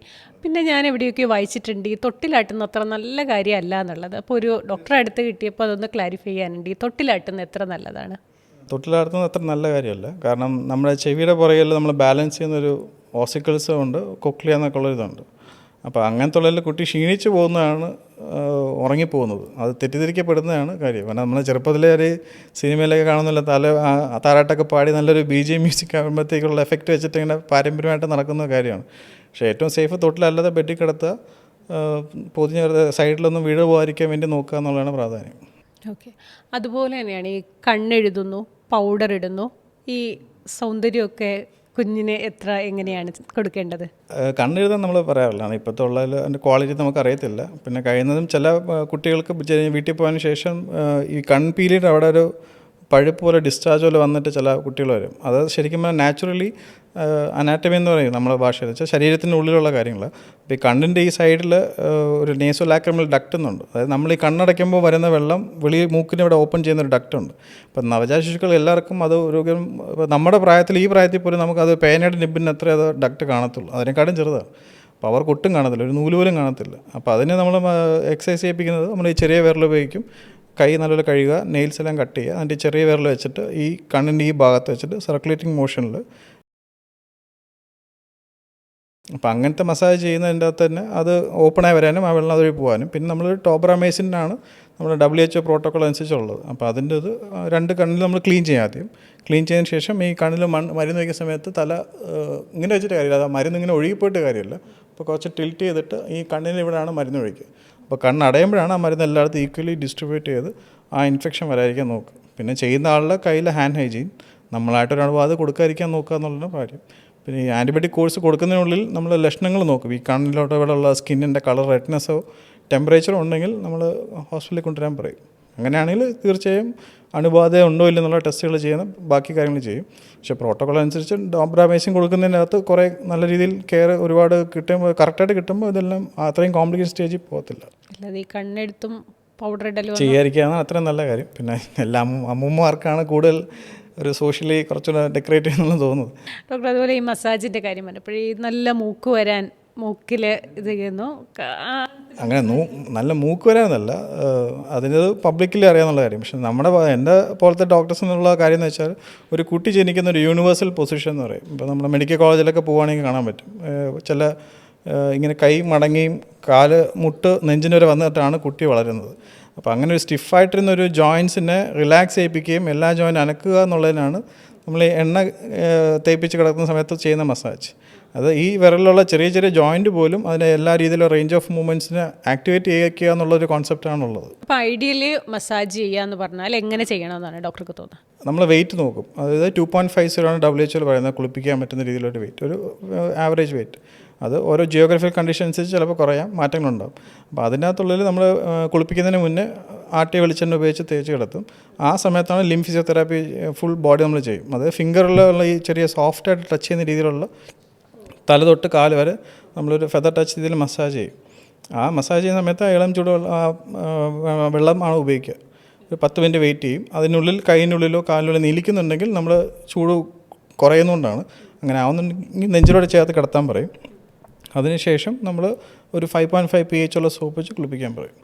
പിന്നെ അതിനുശേഷം ഒരു ക്രീം ഇടേണ്ട ഒരു ശീലം അങ്ങനെ ഇല്ല.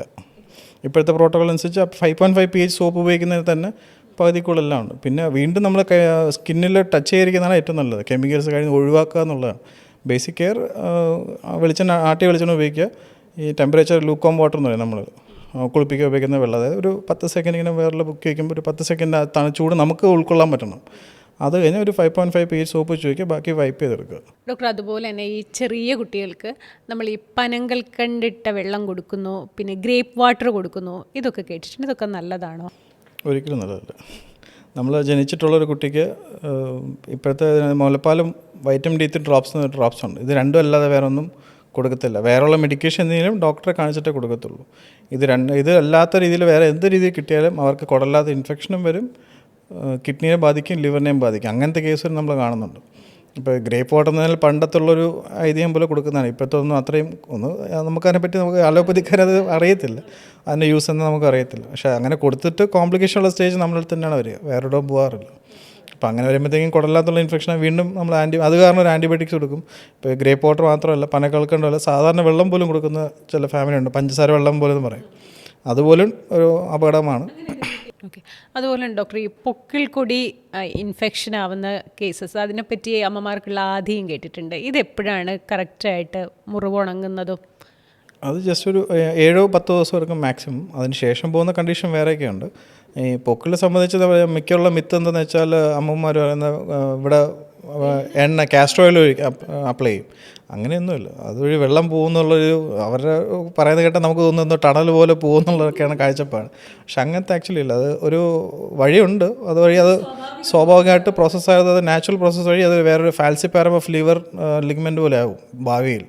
അതുവരെന്ന് വെച്ചാൽ ഒരു വഴിയാണ്, ആ ഒരു ഫീറ്റൽ സർക്കുലേഷൻ പോലത്തുള്ള ഗർഭപാത്രവും പൊക്കിളും വഴിയുള്ളൊരു വഴി പോലത്തെ. അപ്പോൾ അത് മുറിച്ച് നമ്മൾ കട്ട് ചെയ്ത് കഴിഞ്ഞ് നമ്മൾ കോഡ് ക്ലാമ്പ് ചെയ്ത് കഴിയുമ്പോഴത്തേക്ക് അത് ഓട്ടോമാറ്റിക് ഇതിൻ്റെ ബേസിൽ അത് ഉണങ്ങി അങ്ങ് പൊയ്ക്കുള്ളൂ. അതിനകത്ത് വെള്ളം അങ്ങനെയൊന്നും പോകത്തൊന്നുമില്ല. അത് പോകാതിരിക്കാൻ വേണ്ടിയിട്ട് ചില അമ്മമാരെ കാസ്റ്റർ ഓയിൽ തേക്കണമെന്ന് പറയും. അപ്പോൾ അങ്ങനെ ചെയ്യാതിരിക്കാതെ ഡ്രൈ ആയിട്ട് ഇടുക എന്നുള്ളതാണ് ശാസ്ത്രമായ രീതിയിലും WHO രീതിയിലും പറയുന്നത്. ചില അമ്മമാർ അവിടെ ചെവിയിൽ ഊതുക. അപ്പം അങ്ങനെ ആകുമ്പോൾ നമ്മുടെ ഓറലുള്ള അണുക്കളാണ് നമ്മൾ അങ്ങോട്ട് കൊടുക്കുന്നത്. അങ്ങനെയൊന്നും ചെയ്യാൻ പാടില്ല. അപ്പം അങ്ങനെ എഡ്യൂക്കേഷനും ഈ കുളിപ്പിക്കാൻ വന്ന ഇപ്പോഴത്തെ സ്ത്രീകൾ അമ്മയെ കുളിക്കാൻ വരുമ്പോൾ കുട്ടികളെ കുളിപ്പിക്കാൻ വരും. അപ്പം അങ്ങനത്തെ ഉള്ള ആൾക്കാരെ എഡ്യൂക്കേറ്റ് ചെയ്യുന്നതാണ് ഏറ്റവും കൂടുതൽ വേണ്ടത്. കാരണം അവർ പറയുന്നതാണ് ഐതിഹ്യം. പിന്നെ മറ്റൊരു കുട്ടീനെ അച്ഛനും അമ്മയും നമ്മുടെ അടുത്ത് വരും. ഇപ്പോൾ നിയോനറ്റോളജിസ്റ്റ് അല്ലെങ്കിൽ പീഡിയാട്രീഷ്യൻ അത് കറക്റ്റായിട്ട് പറഞ്ഞു കൊടുക്കും. അപ്പോൾ ഇപ്പോഴത്തെ സർവേ നമ്മൾ കഷ്ടപ്പെടുന്നത് അങ്ങനത്തെ ഉള്ള ആൾക്കാർ അവർ പറയുന്നതാണല്ലോ ആ വീട്ടിൽ പിന്നെ നടക്കുക. അപ്പോൾ അങ്ങനെ അവരെ എഡ്യൂക്കേറ്റ് ചെയ്യുന്നത് കൂടുതൽ ആവശ്യം. പിന്നെ അവരെ ചെയ്ത് പരിചയം ഉള്ളപ്പോഴത്തേക്കും അത് എക്സ്പോഷർ എത്രത്തോളം കണ്ടത്. ഒരു പ്രശ്നം ഈ ഫസ്റ്റ് ഡെലിവറി ഒക്കെ ആവുമ്പോൾ ഈ സ്ത്രീക്കും അത്ര വോയിസ് ഒന്നും ഉണ്ടാവില്ല. ഇതങ്ങനെയല്ല എന്ന് പറയാൻ. ഇത് അറിയുന്നൊരു നോമ്പോൽ അവിടെ അങ്ങ് പ്രവർത്തിക്കും. പിന്നെ അത് കണ്ടിരിക്കാനേ നമുക്കും പറ്റുള്ളൂ എന്നുള്ളൊരവസ്ഥയാണ്. ഡോക്ടർ അതുപോലെ തന്നെ ചോദിക്കട്ടെ, ഈ കുഞ്ഞിന് പാല് കൊടുക്കുന്നത് ഐഡിയൽ കണ്ടീഷൻ ഇരുന്നിട്ട് പാല് കൊടുക്കുന്നതാണോ കിടന്ന് പാല് കൊടുക്കുന്നത് സ്വാഭാവികമാണോ? പാൽ കൊടുക്കാൻ ഡിഫറെൻറ്റ് ടൈപ്പ് ഓഫ് പൊസിഷൻസ് ഉണ്ട്. പക്ഷേ ഏറ്റവും സേഫസ്റ്റ് ഇരുന്നുകൊണ്ട് ബാക്കിലൊരു സോഫ്റ്റ് പില്ല് വെച്ചിട്ട് ചാരി ഇരുന്ന് കൊടുക്കുന്നതാണ് ഏറ്റവും സേഫ്. കിടന്നു കൊടുക്കുന്നതിൻ്റെ അകത്തുള്ള ചെവി കൂടെ ഒരു പാല് വരികയെന്നുണ്ട്. നമ്മുടെ ഈ ചെവിയിലും മൂക്കും തമ്മിൽ കണക്ട് ചെയ്തൊരു ഈസ്റ്റുവേഷൻ ട്യൂബ് എന്നൊരു ഇതുണ്ട്. അപ്പോൾ പാല് വിഴുങ്ങുമ്പോഴത്തേക്കും ആ ട്യൂബ് വഴി ഒരു സ്ഥലത്ത് കൂടെ പാല് വന്നു കഴിഞ്ഞാൽ ആ പ്രഷർ വഴി ചെവിയിലോട്ട് വരും. അങ്ങനെ ചെവിയിൽ ഇൻഫെക്ഷൻ വരാൻ സാധ്യതയുണ്ട്. അപ്പോൾ അങ്ങനെ കൊടുക്കാതിരിക്കുന്നതാണ് ഏറ്റവും സേഫസ്റ്റ് എന്ന് പറയും. മറ്റേ നമ്മൾ ഗൂഗിൾ ചെയ്ത് നോക്കിയാൽ ഒരുപാട് പൊസിഷൻസ് ഉണ്ട്. ഇപ്പോൾ ട്വിൻസ് ബേബി ആണെങ്കിൽ 2 പേർക്ക് ഒരുമിച്ച് കൊടുക്കാൻ പറ്റുന്ന രീതിയുണ്ട്. അങ്ങനെയൊക്കെയാണ്. പക്ഷേ ഓരോന്നിൻ്റെ അതിൻ്റെ ലിമിറ്റേഷൻസ് ഉണ്ടെങ്കിലും ഏറ്റവും സേഫസ്റ്റ് അമ്മയുടെ ഈ കൈയിൻ്റെ ഈ മുട്ടിൽ എൽബോ ജോയിൻ്റ് എന്ന് പറയും. അവിടെ തല വരുന്ന രീതിയിലും ഈ കാല് കുട്ടിയുടെ ഇടുപ്പിൻ്റെ പുറകിൽ അമ്മയുടെ കൈ ഇവിടെ വരിക. അപ്പോൾ ഒരു കൈ ഫ്രീ ആയിരിക്കും. ആ കോൺഫിഡൻസിൽ ഫീഡ് ചെയ്യിപ്പിക്കുമ്പോഴത്തേക്കും ഈ സൈഡിലാണ് ഇങ്ങനെ, ഇപ്പുറ സൈഡിലാണ് ഈ ജോയിൻറ്റ്. അത് ഉപയോഗിക്കുന്നതാണ് ഏറ്റവും സേഫസ്റ്റ്. അപ്പോൾ അങ്ങനെ ആകുമ്പം കുട്ടിയുടെ സ്പൈൻ സ്ട്രെയിറ്റ് ആയിരിക്കുകയും ചെയ്യും. വൊമിറ്റ് ചെയ്യാനുള്ള സാഹചര്യവും ഈ തകട്ടി വരുമെന്നൊക്കെ പറയില്ല, അങ്ങനത്തെ ഒന്നും വരത്തില്ല. അപ്പോൾ അതിനെ കുറയ്ക്കുക എന്നുള്ളതാണ് ആവശ്യം. ഓക്കെ. അതുപോലെ തന്നെ ഈ പാല് കൊടുത്തു കഴിഞ്ഞാൽ ഈ ബർപ്പിങ്ങിന് വേണ്ടിയിട്ടുള്ള ഒരു പൊസിഷൻ ഏതാണ്? നമ്മുടെ ഹോപ്പിൽ ഏറ്റവും കൂടുതൽ നമ്മൾ പഠിപ്പിച്ചു വിട്ടാലും ചില അമ്മമാരെ തെറ്റി നമ്മൾ ചെയ്യിപ്പിക്കാം. ഞാൻ ചെയ്യുന്നുള്ളത് വീട്ടിൽ പോകുന്നതിന് മുമ്പേ ഡെലിവറി കഴിഞ്ഞിട്ടും അമ്മയുടെ കംഫർട്ട് അനുസരിച്ച് ആ പെയിനെല്ലാം നോക്കി ബാലൻസ് ചെയ്തിട്ട് അമ്മയെ കൊണ്ട് ചെയ്യിപ്പിക്കാൻ നോക്കും. ചില അമ്മമാർ ആദ്യത്തെ പ്രഗ്നൻസി ആകുമ്പോൾ ചില അമ്മമാർ പഠിക്കാൻ കുറച്ച് പേടിയായിരിക്കും, കാരണം ഹാൻഡിൽ ചെയ്യാൻ ബേബി അറിയാത്തവർ. അപ്പോൾ അവരെല്ലാം കോൺഫിഡൻസ് ആക്കി വിടുക എന്നുള്ളതാണ് ആവശ്യം. നമ്മൾ ഏറ്റവും കറക്റ്റായിട്ട് ചെയ്യുന്നത് നമ്മൾ ഈ ജോയിൻറ്റിന് ഇവിടെ കുട്ടിയുടെ താടി അമ്മയുടെ ഷോൾഡറിൻ്റെ മുകളിലോട്ടാക്കും. അപ്പം അങ്ങനെ ആകുമ്പോൾ സ്ട്രെയിറ്റ് സ്പൈനായി. പിന്നീട് നമ്മൾ ഈ എൽബോ ജോയിൻറ്റിൽ ചേർത്ത് പിടിച്ചിട്ട് ഇവിടെ ലോക്ക്, അല്ലെങ്കിൽ കുട്ടി ഇതുവഴി സ്ലിപ്പായി പോകും. എന്നിട്ട് നമ്മൾ ഈ കൈ ഇവിടെ നെഞ്ചിൽ ചേർത്ത് പിടിക്കാൻ പറയും. എന്നിട്ട് ഈ കൈ ഒരു കപ്പ് ഷേപ്പിൽ പിടിച്ചിട്ട് ഈ താഴെ ഇടുപ്പിൻ്റെ പുറകിലും പൊക്കിളിൻ്റെ പുറകിലും മുകളിൽ ഷോൾഡർ ജോയിൻ്റ് ഇടയ്ക്കുള്ള ഗ്യാപ്പിൽ ഈ 3 സ്ഥലങ്ങളിൽ താഴെ നിന്ന് മുകളിലോട്ട് തട്ടാൻ പറയും. അപ്പോൾ അങ്ങനെ ചെയ്യുമ്പോഴത്തേക്കും കറക്റ്റായിട്ട് എയർ ഗ്യാസ് പോവും. അത് പോയില്ലെങ്കിൽ വയറിൻ്റെ അറ്റം മുതൽ മലദ്വാരം വരെ ഈ എയർ ട്രാവൽ ചെയ്യും. അതായത് നമ്മുടെ ഒരു പേനയുടെ റീഫിൽ അത്രയേ ഉള്ളൂ ഇവരുടെ കുടലിൻ്റെ സൈസ്. ഇപ്പോൾ നമ്മൾ പീഡിയാട്രിക് സർജറി കേസ് കാണുമ്പോൾ ഇതൊക്കെ കാണുന്നുള്ളൂ. ബാക്കി ഒരു MBBS ഡോക്ടറും അത് കാണത്തില്ല. പീഡിയാട്രിക് സർജറി കേസിൽ കണ്ടു കഴിഞ്ഞാൽ ന്യൂ ബോൺസിൻ്റെ ഇൻഡസ്ട്രി കാണും. അപ്പം താഴോട്ട് ഗ്യാസ് പോയി കഴിഞ്ഞാൽ പിന്നെ അത് എയർ ലോക്കായി, പിന്നെ ഇത് ഫുൾ ട്രാവൽ ചെയ്യണം. അതിനാണ് ഇതിനെ പിള്ളേർ നിർത്താതെ കരയുകയും പിന്നെ നമ്മൾ കോളിക് പെയിൻ എന്ന് പറഞ്ഞിട്ട് അതിൻ്റെ രീതിയിൽ മരുന്ന് കൊടുക്കുന്നത്. അപ്പോൾ ഇത് മാറിൽ വെക്കുമ്പോൾ തന്നെ കുട്ടിയുടെ ചുണ്ട് കറുപ്പിൻ്റെ ഫുൾ വെളിയിൽ സക്ക് ചെയ്യുന്ന ആദ്യത്തെ സ്റ്റെപ്പ് തന്നെ കറക്റ്റായിട്ട് ചെയ്യുകയാണെങ്കിൽ പകുതി പ്രശ്നം മാറി ഈ തോളി കിടന്ന് ബേപ്പ് ചെയ്യുമ്പോൾ. അപ്പോൾ ആ സ്റ്റെപ്പ് അതിനാണ് നമ്മൾ ലാറ്റ് സ്കോറിനുള്ള പ്രാധാന്യം. അതിൻ്റെ ക്വാളിറ്റിയോട് കൂടി ചെയ്ത് കഴിഞ്ഞാൽ ഈ ബുദ്ധിമുട്ട് കുറയുകയും ചെയ്യും. നമ്മളെപ്പോലെ ആൾക്കാരെ രാത്രിയാകുമ്പോൾ ഇങ്ങനത്തെ കേസ് കൂടുതൽ വരുന്നത് കാഷ്വാലിറ്റിയിലൊക്കെ. അപ്പോൾ ഈ ഒരു ചെറിയൊരു സ്റ്റെപ്പിന് അത്രയും വലിയൊരു എഫക്റ്റും ഉണ്ട്. അതനുസരിച്ച് കറക്റ്റായിട്ട് ചെയ്യുകയാണെങ്കിൽ ആ ഒരു കോംപ്ലിക്കേഷൻ സ്റ്റേജും പോകാതെയും കുട്ടി രാത്രിയായിട്ട് ഉറങ്ങാനും പറ്റും. ഓക്കെ ഡോക്ടർ, അതുപോലെ കേട്ടിട്ടുണ്ട് ഈ പകലൊക്കെ മിണ്ടാണ്ട് കിടന്നോളും, രാത്രി ഭയങ്കര കരച്ചിലാണ് എന്നുള്ളത്. അതിൻ്റെ ഒരു സൈക്കോളജി എന്താണ് ശരിക്കും? അതിൽ ശരിക്കും എന്ന് പറഞ്ഞാൽ ഒരു കുട്ടി യൂട്രസിനകത്ത് ഇരിക്കുമ്പോഴത്തേക്കും അമ്മയുടെ യൂട്രസിനകത്തുള്ള ടെമ്പറേച്ചർ നമ്മുടെ ഹ്യൂമൻ ബോഡിനകത്തുള്ള ടെമ്പറേച്ചർ നമ്മൾ വെളിയിൽ നോക്കുന്നതിനേക്കാളും കൂടുതലാണ്. അപ്പോൾ അവിടെ ഇരുന്ന് അഡാപ്റ്റ് ചെയ്തിട്ടാണ് ഒരു കുട്ടി 9 മാസം പൂർണ്ണമായിട്ട് വളരുന്നത്.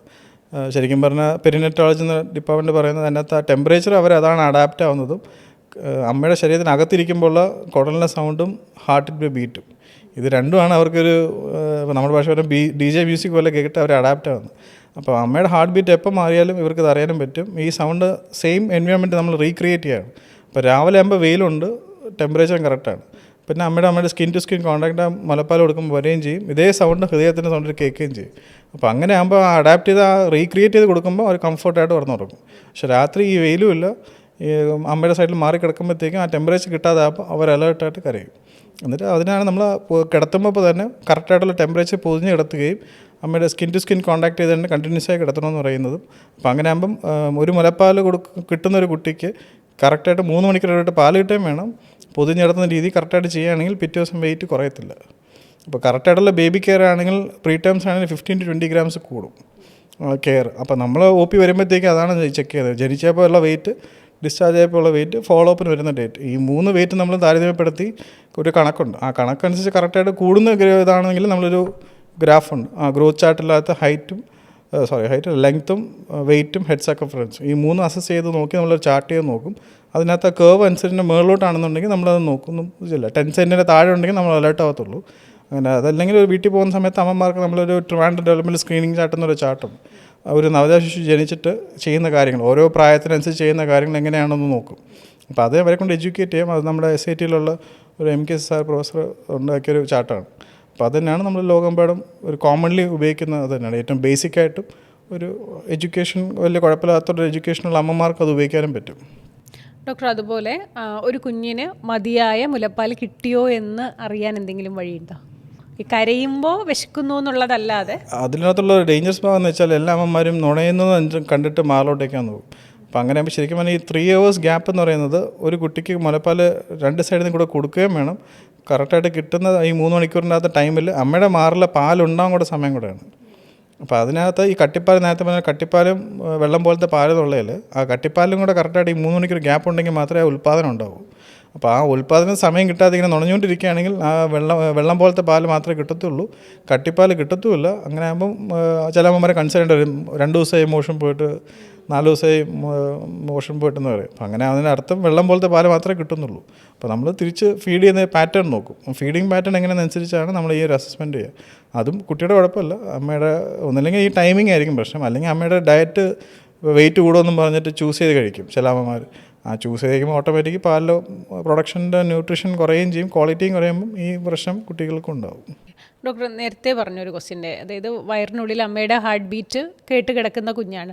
അപ്പോൾ ഒരു സ്വാഭാവികമായിട്ടുള്ള സംശയം, ഈ അമ്മ ഗർഭകാലത്ത് ഏതെങ്കിലും തരത്തിലുള്ള സ്ട്രെസ്സിലൂടെയൊക്കെ കടന്നു പോയാൽ അത് കുഞ്ഞിനെ ബാധിക്കുമെന്ന് പറയുന്നത് ഏതെങ്കിലും തരത്തിൽ പ്രൂവണാണോ? തീർച്ചയായും ഒരുപാട് പ്രൂവൺ സ്റ്റഡീസ് ഉണ്ട് പ്രീനേറ്റൽ വളർച്ചയിൽ. യൂട്രസിൻ്റെ അകത്തിരിക്കുന്ന കുട്ടിയുടെ വളർച്ചയുള്ള പകുതിക്കുള്ള കാര്യം അതിനാണ് നമ്മൾ കൾച്ചറായിട്ട് നോക്കുകയാണെങ്കിൽ വളകാപ്പ് എന്നൊക്കെ പറയും. സൗത്ത് ഇന്ത്യൻസ് പൊതുവേ ചെയ്ത് നോർത്ത് ഇന്ത്യൻസും ചെയ്യും.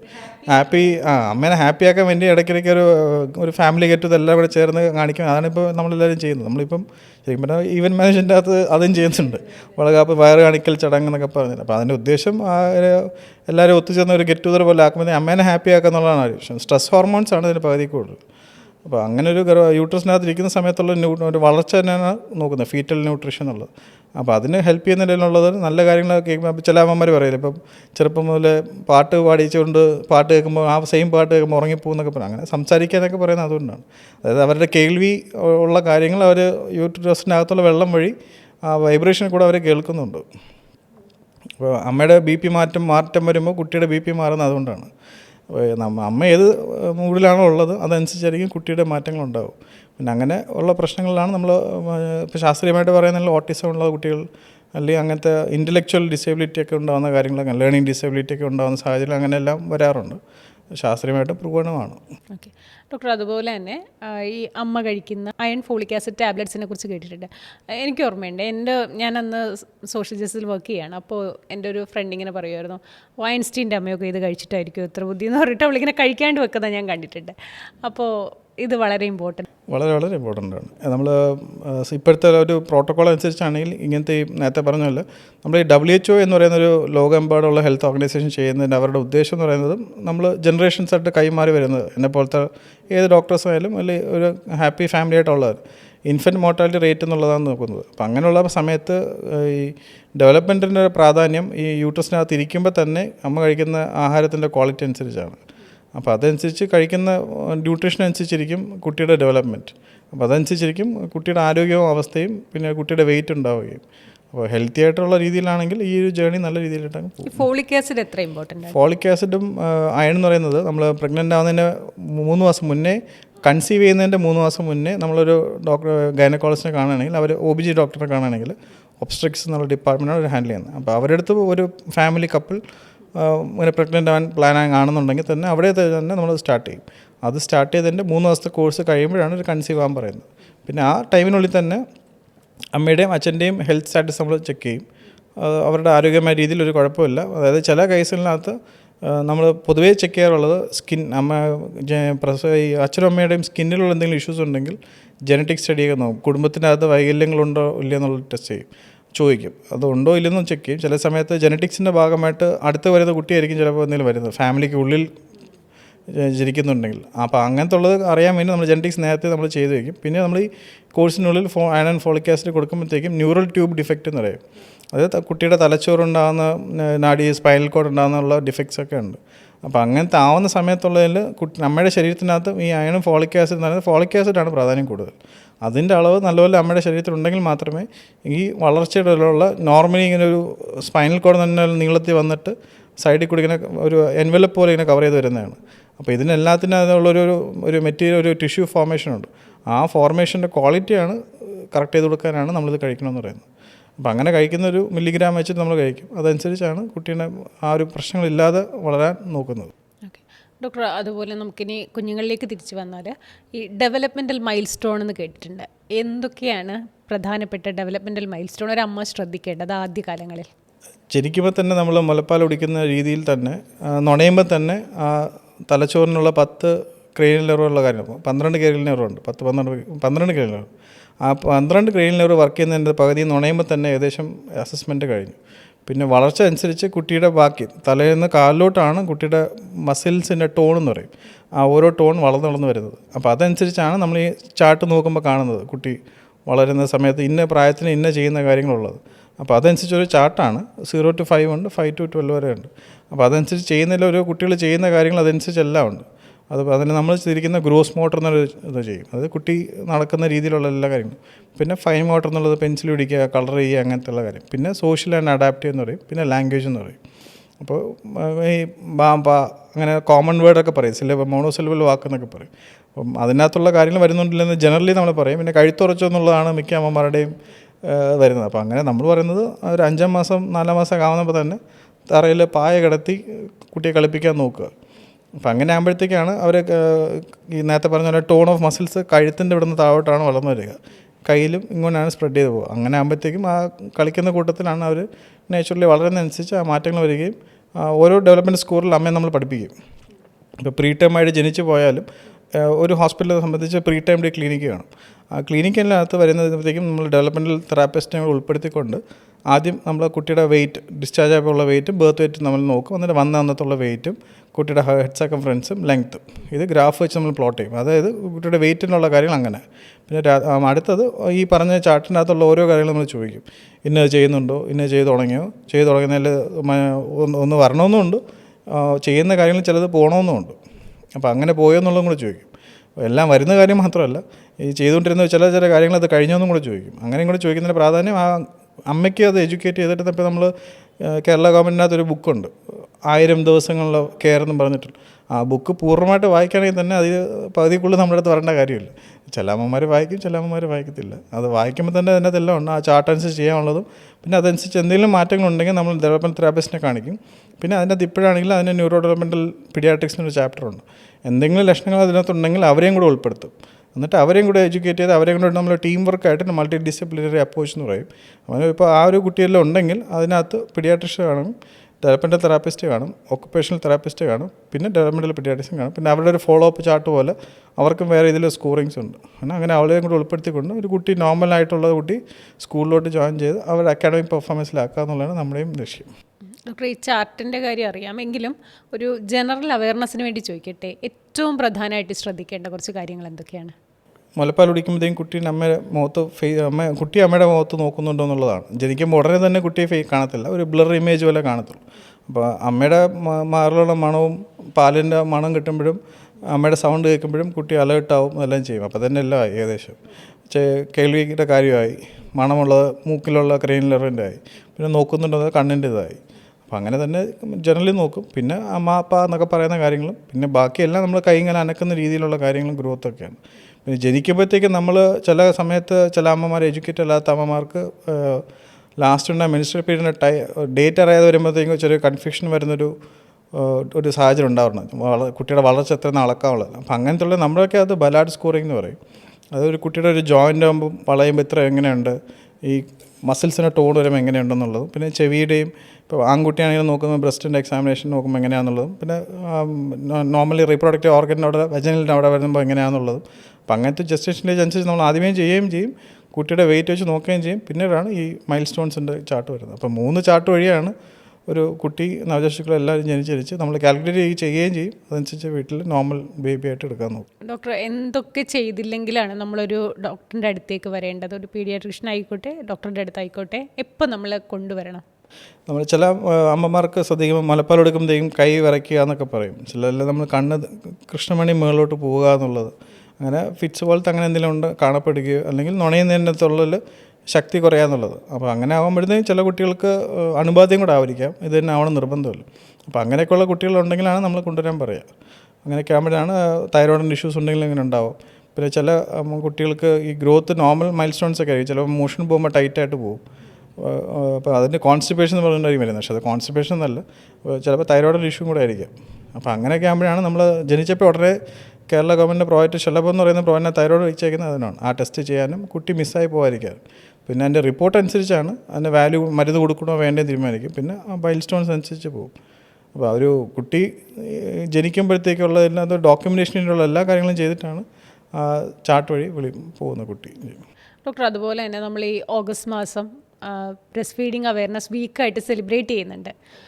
ഡോക്ടറോട് ചോദിക്കുകയാണ്, ഒരു ബ്രസ്റ്റ് ഫീഡിങ് അവയർനെസ് എന്ന നിലയ്ക്ക്, ഒരു ന്യൂനറ്റോളജിസ്റ്റ് എന്ന നിലയ്ക്ക് എന്താണ് പറയാനുള്ളതെന്ന് ചോദിച്ചാൽ എന്തായി?